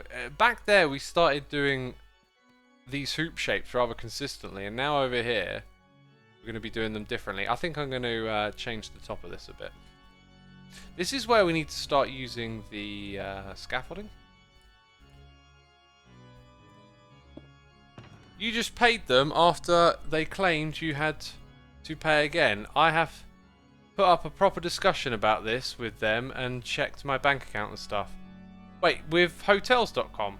The other thing is that I showed them on my phone that like it says I've been charged this amount, and they said to me at the hotel, oh, like, no, but they haven't actually charged you that on your credit card. And I was like, that does not seem right, but I thought I couldn't check it at the time. And do you know what? I realised I could have. The card it was on was actually the card that I use on my phone. So, like, I have multiple cards for, like, different use cases. I could have ripped it out and been like, okay, let me log in and check, and I can show you what it says on my credit card bill. And I really wish I'd have done that. But, live and learn, right? Next time, they won't get me. Yeah, not happy, though. Like, even if I get it sorted out and I get my money back, it just, like, how does that happen? That just feels so dodgy. So dodgy. I'm kind of hoping now that, you know, they're a decent company and that it's not part of a con, and that, you know, I'm going to be a recurring customer and all that, and yeah. That might have been referring to a pre-authorization charge. They show up temporarily on the account before the actual charge goes through, says Alchemist Doll. If it is, it still seems a bit odd. Like, why? What I can't get my head around is, like, why am I paying for one of 2 rooms? That's the thing, right? Like, they've got me paying for one of 2 rooms here. And I don't know, maybe the pre-authorization charge is only ever for 1 room. It was just a bit, you know.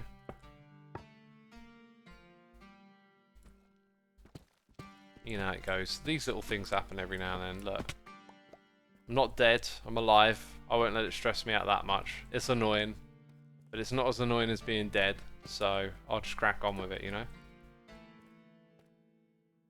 I feel like maybe we had like way better bone shapes a while back. I want to get rid of that 1 block there. I want to do it like this, jumping. Oh, it's the inconsistency that threw you off, says Rosie Wave. Well, the whole situation was a bit odd. But it feels very odd that they're like, you know, you need to pay for one of the rooms. And it's like, well, hang on a minute. I've gone onto the app. I've paid the amount. They could see the amount. They said it hadn't been charged. Turned out it had. The whole thing was just a bit sus. I don't know. You know, we got there late after driving. We'd been out all day. It was just one of those things where it was like, I want to go to sleep. And so I was just like, here we go. But I really wish I'd have remembered that was the credit card that I could get to from the phone. So I think I'll make that a bit of a rule. Like, if I'm going to go travel, then do stuff on the cards that I can access from my phone. Because, you know, then if something like this happens again, I can be on top of it. Anyway, talking about like credit cards and stuff, and occasionally we talk a bit about financial advice and all of that. And I've said in the past, like, you know, if you have a credit card, right, you can get like buyer protection. You can buy and not pay on something for a month, which means, you know, that money's in your bank account earning interest or whatever. Like all these little practices that add up over time. Don't recommend a credit card for buying stuff when you don't have the money to actually pay for it, right? But another thing that's really useful. This is like adulting now. It's like all the kids are like, oh god, just play Fortnite. We're just doing some adulting now. Adult stuff. Oh, credit card management. Oh god, what a great topic.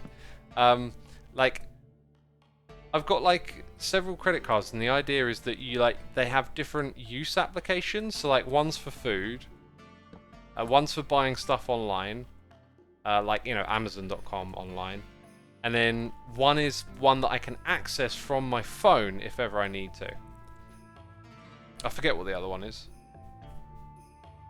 The other one doesn't work.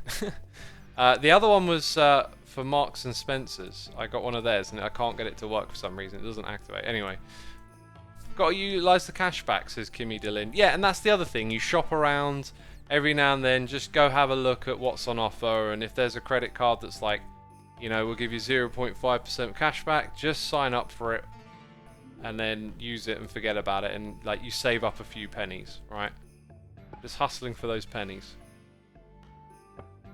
Stuff like that, basically.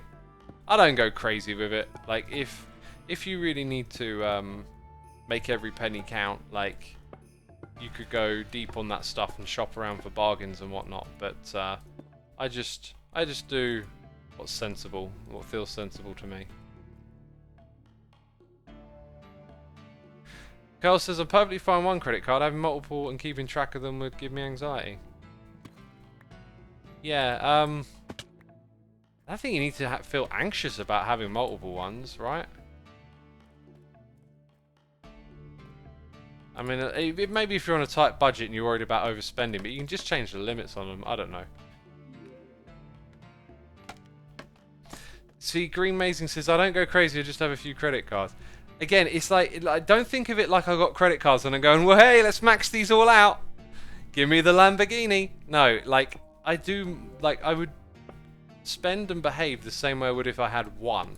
But I spread them out and they have different use cases. So if I lose one, or it gets stolen or hacked, all the damage isn't in one place, right? It's, you got security if you've got multiple options and whatnot. But the idea is just to have different use cases for them, so that they either take advantage of some offer. I don't know, if you shop at Marks and Spencer's on occasion, you get some loyalty points or whatever. One gives you cash back when you spend on Amazon.com, and another one is just for using online. That's the way I do it. I don't spend what I don't have, says Haley Bailey. Neither do I. Neither do I. So the money's sitting there in your bank account for 30 extra days, and then you gain a tiny bit of interest on it. Now, that probably sounds ridiculous, but here's the thing. Time just keeps going by. If you do that, if you start doing that 10 years later, I don't know, it might be a chunk of change. Might give you a nice day out somewhere or whatever. Depends on how much, the offers are for and how much you get. Okay, so we're going to put the next one right here. I think I'm going to use it to cover up this gap, actually.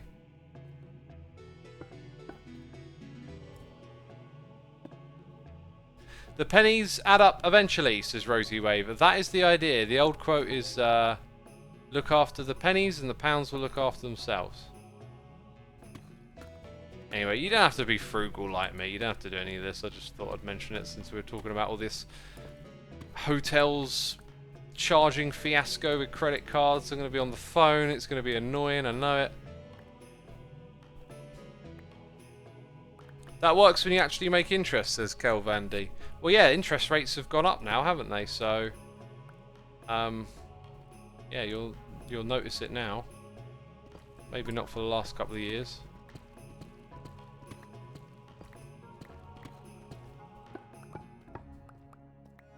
Each credit card with any kind of reward system is giving up some privacy, because they're using your purchase history to build up a marketing profile. So unless you're really short on money, meh. You're absolutely right. You're absolutely right. The one thing is, you are giving away your data. Too true. Too true. Yeah, I am really data conscious, but I know that with that kind of stuff, and yet I sign up for it anyway. I guess it feels really different when it's some institution, banking institution, as opposed to Google and Facebook, because we know Google and Facebook are tracking all of our traffic and brokering it to marketing firms and stuff, but for some reason it just doesn't feel the same way when you think about, I don't know, Lloyd's or one of those banks. But they probably are just doing the same thing, aren't they? This looks kind of ugly. Ugly! Put in an extra vowel. Yeah, it looks ugly. Next one's up here. I want to get a few of these in and just check out that they look good. Yeah, so we're going to have to just put in some smaller ones here, which should be kind of good. Green Anxiety says 1 billion coins to see your face, lol. Or you could just go over to the second channel and watch the face reveal video there. Cool.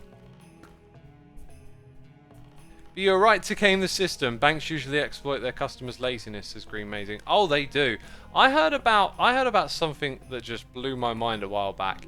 That your browsing behavior online will be tracked, monitored, sold, yada yada yada. We've heard all of that, right? But when you're shopping for insurance, what they do is they assess what type of shopper you are. So if you're the sort of shopper that hops around lots of different insurance sites comparing different deals, they will offer you a really good deal. If you're the kind of person that just accepts the first offer when they browse online for insurance, they like put up the premium as high as 1,000%. That is just like, I don't know what the argument is for like free markets and, you know, whatever it is you want to say to protect corporations to do that, but that just seems gross. Insurance is one of those areas. I wish insurance was more socialized. I feel like insurance is very advantageous and should be something that's more perhaps governmentally orchestrated and done for the benefit of people, because it can just be so exploitive to do things like that.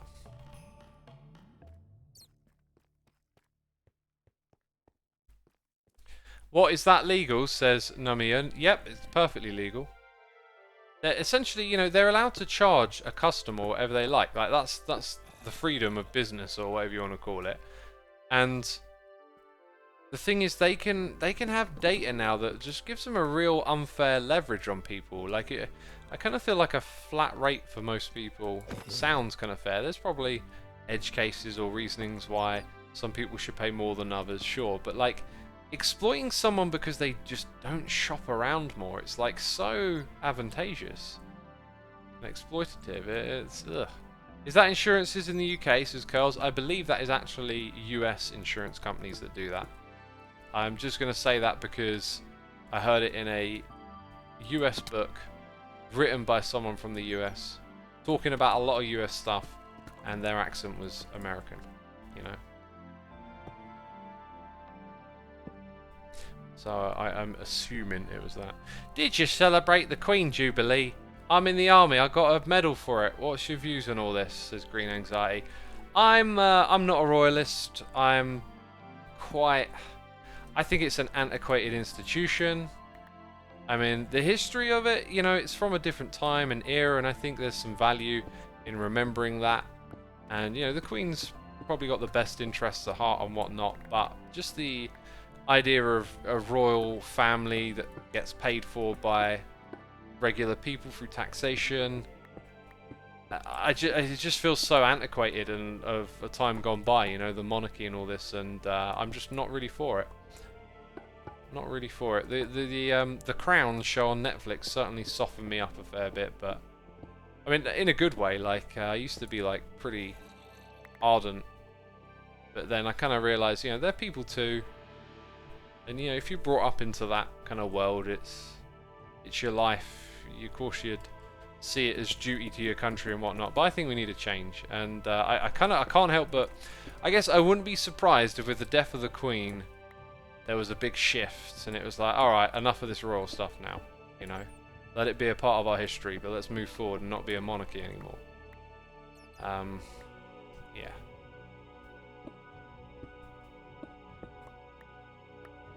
Taxation is theft, says Base Jester. I don't really agree with that assessment. You know, taxation is for... It depends on, you know, it's always so individualized and nuanced and whatnot. Like, what is the tax for? Like, when it's for repairing the cars, the roads that we drive on every day, we think about it differently to other forms of tax. tends to be when something you disagree about tax comes out, then out comes little notions like taxation is theft. I mean, I get taxed, and I don't know 100% where that money goes, but I like the idea that there are institutions out there that handle services and things that I can't do myself and comprehend, like, you know, having running water coming to the house. I'm glad that there's tax money that goes to organising these things and, you know, keeping the water running, keeping the lights on. If we want to improve and move forward, we have to work collectively. Our ability to be collective, you know, creates abundance and wealth because, you know, who here can go out into the wild and create an iPhone? Look, I'm going to let you live forever, okay? You never die of anything. You'll have all the food you need. But eventually, you, on your own, have got to make an iPad. Now, how long's that going to take you? Very, very long time. Together, we build up infrastructure, we diversify our skills, we have things to offer one another, and taxation is a form of, I guess, taking the wealth, the means to make things happen and putting them into action for services and things that we all benefit from, like running water, etc, etc, you know. Having the power turn on when you hit the light switch.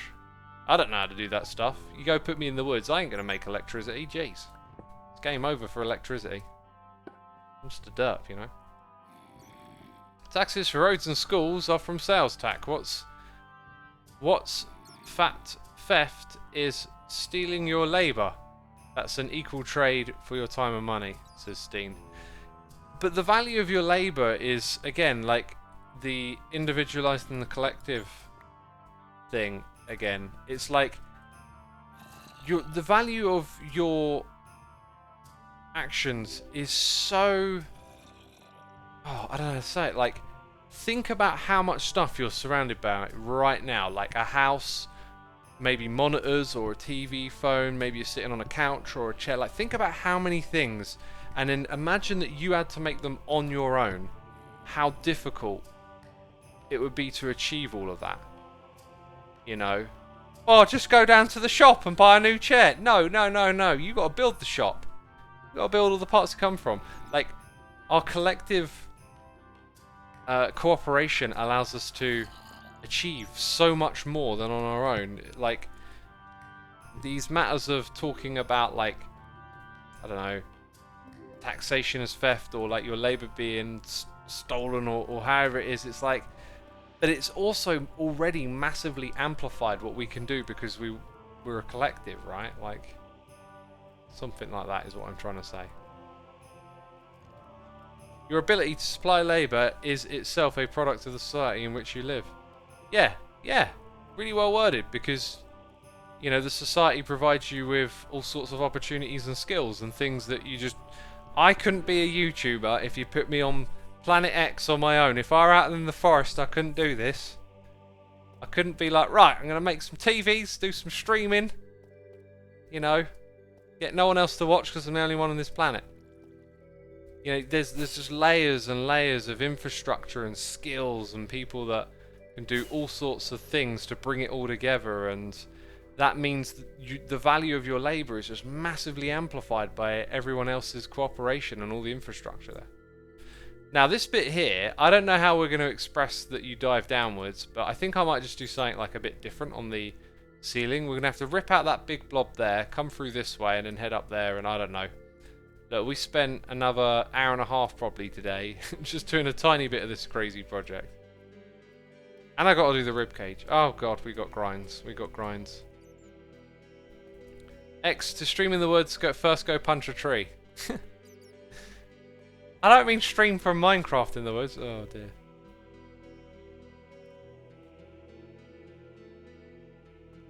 That it's the gross inefficiency and mismanagement that annoys me. Yeah. I wouldn't let it annoy you too much. I get fascinated by, like, the idea of imagining the scale of inefficiency and efficiency. Like, imagine maximum efficiency and then absolute minimal efficiency, and then wondering, like, where the heck are we on that scale, And how far could it actually go in either direction? Like, sometimes I wonder, like, if we grossly misunderstand our own situation. Like, the historical perspective always makes me feel like, dang, you go look at what life was like in the Middle Ages. We're living in the best time ever. This is incredible. And yet, then we can turn our attention to social, political issues and the troubles of the time, and it feels like it might almost be the worst time ever. Well, I don't know. I don't actually know how far along in either direction we are, right? But I like to be an optimist about it. I like to think, well, dang, we are here. Maybe this is pretty darn good.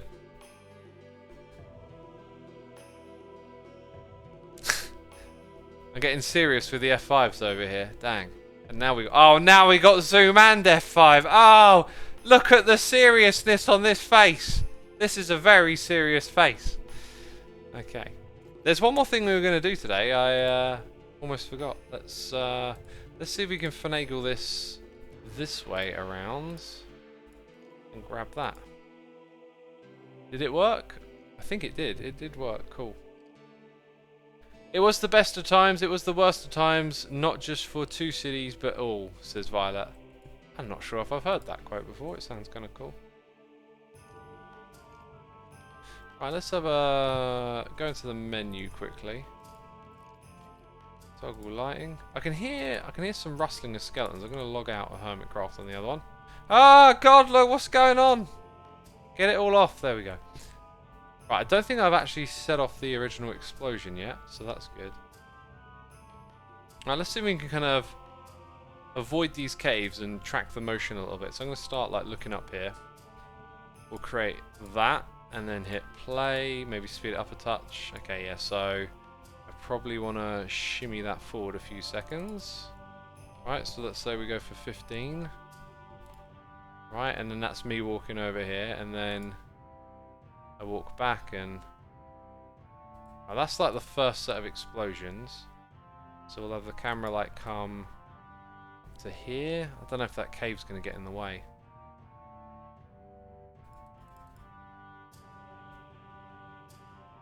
How much further along is that? Like, how long did that explosion last? So, like, let's just put that on solid 15. And then put this on solid 30. So then we know it's 15 exactly between the two. And we'll put the timeline position at 15. So we'll go for 1 for 1. It's about there. And then I need this camera point to be up here at 15.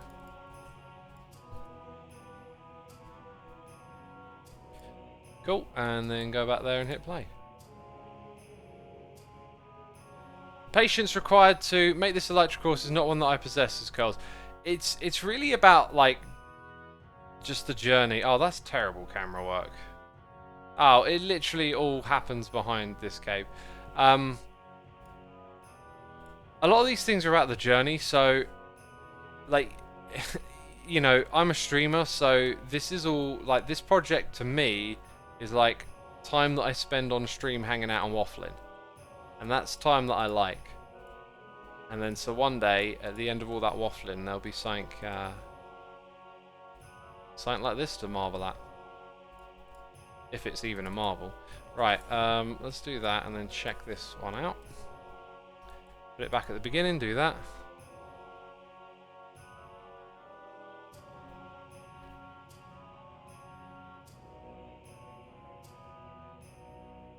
I can speed this up later if I choose to use it.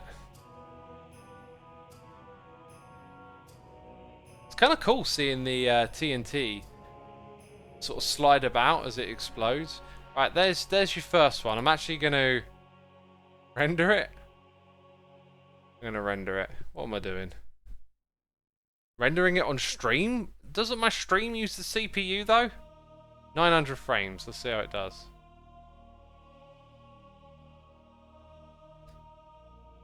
See how it does.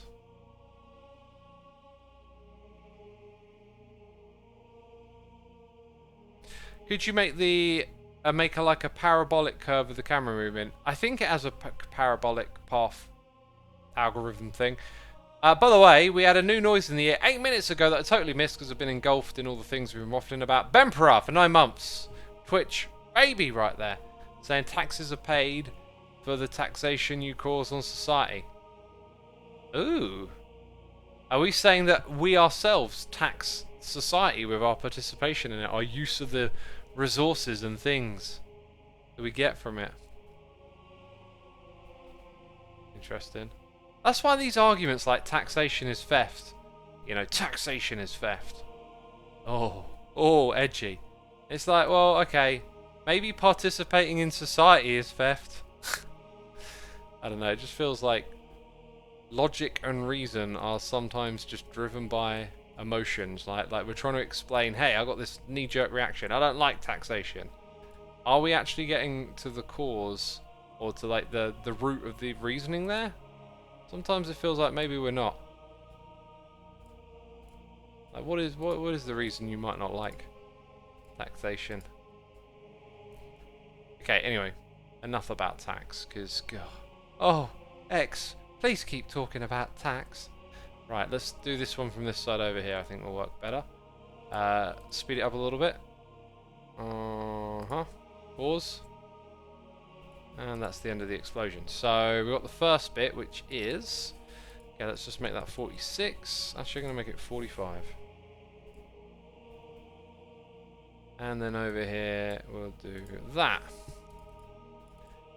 So 45 to this, and put it there. It's exactly 45 seconds. Oh, sorry, 15 seconds again. And so we'll have... Ooh, I think it started somewhere around there. And we'll have the camera pull back a little, go over to the right, put it on the 15th. So over here, you can choose a different interpolator. No, you can't. You've got to do it on the first one. And whatever that term was a moment ago is not one of the interpolators. Right, let's give it a quick check.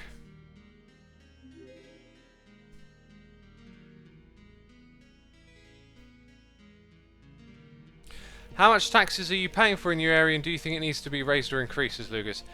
I couldn't really tell you because I just pay the bill. Actually, I can tell you. It's like 100 and something a month. And I don't really know. Like, I don't...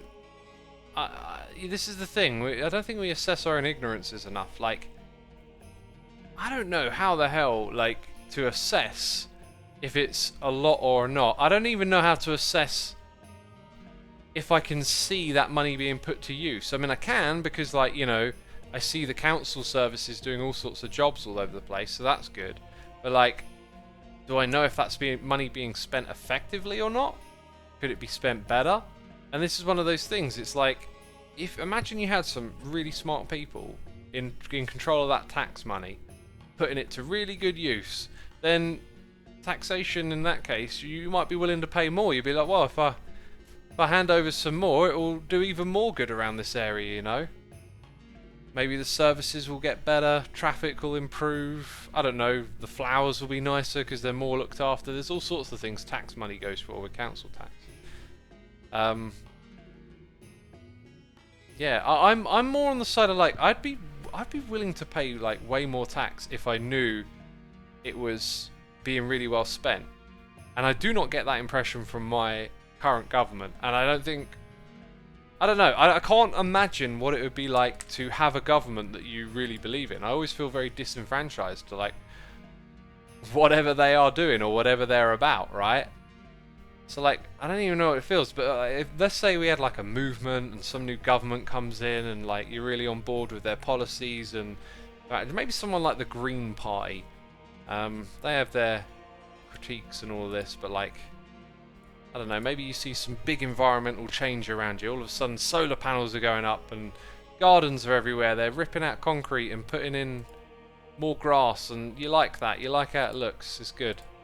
And then maybe you'd be like, yeah, I'll pay more tax money. I want more of what I see going on around me, right? But I haven't ever existed in an environment like that where I see it that way. And like I said, the government we have, they don't give me the confidence that, like, you know... But let's say some utopian government is in place and all these cool things are happening and you're like, oh, this government's really on top of it. They're doing this, they're doing that, I like it. Yeah, I'd pay more tax. You know, it's like, how is it being spent? It's not for me, it's not a principle of, like, is tax wrong or right? It's like, well, who's doing what with it? Let's find out. I hear a slime because we're in a slime chunk. I know this because I removed these blocks that marked it was a slime chunk at the beginning of the stream. That is what I did. I did that. I did. I done diddly did it. Where are my rockets? What's the way out of this place as well? Where is the way out? I do not know. I think it's behind me. Actually, I think it's up here. I think it's up to the right somewhere. Kind of where I've ripped out a lot of this, it's kind of like the landscape has changed. And it all feels different. Yeah, I think it's through here. This is my way out. Uh-huh. Speaking of government, when is the next election in Britain? I don't know, but I am not enthusiastic about anything going on over here. Such a waffle machine today. It's because I've had like such a big break. Just had 2 days to like my brain to just kind of hit a reset, if you like, or maybe not even a reset, just kind of, you know, have like free mental energy. I've just been out of that grind, out of that loop, different environment. Kind of hits your brain different. My city uses taxation for homeless shelters. The US has a whole use for taxes for the military. It's frustrating, says Average Thing. Yeah, like if something like that was happening nearby, I'd probably want to contribute to a cause like that. But the communication I get from the council, I mean, I read the like pamphlet they send through, but it's, I don't know, it's nothing terribly exciting, and I don't really see anything. I don't know. Yeah, I pretty much said it already, haven't I? So,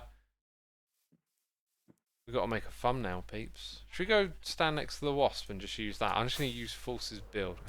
Actually, that feels kind of cheeky just to, like, put it in my thumbnail so it's interesting, right? I don't know what the rules of thumbnail making are, peeps.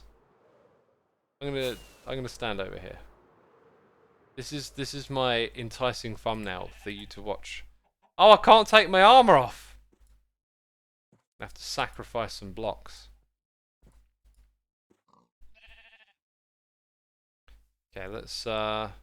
No, that's horrifying, that one. Let's stand here. The music stopped. Oh gosh, the music stopped. I don't even know. I don't even know. Is that a worthy thumbnail? Xisuma, the sign, and the mushroom. It's a piece of art. It's a piece of art. Right, let's get that open. And my friends, thank you for sticking around with me for so long. Be sure to hit that follow button. Oh, the follow button. How exciting. And if you'd like to be part of a Riggedy raid, it's not a raid, it's a Riggedy raid, then, you know, hang about. What's this going on here? Is Hypno streaming Hermitcraft? Hypno is. Oh, the Hermitcraft action continues with the Hypnotized. You can tell him he can take bottles from my witch farm. That's your job, okay? Tell Hypno he can take the bottles. Big thank you for everyone for tuning in today. Thanks to all the people who subscribed, resubscribed, donated, and cheered. Thanks to all my patrons, the mods, all the peeps gifting subs. And I'll see you sometime soon with another one. Take care, everyone.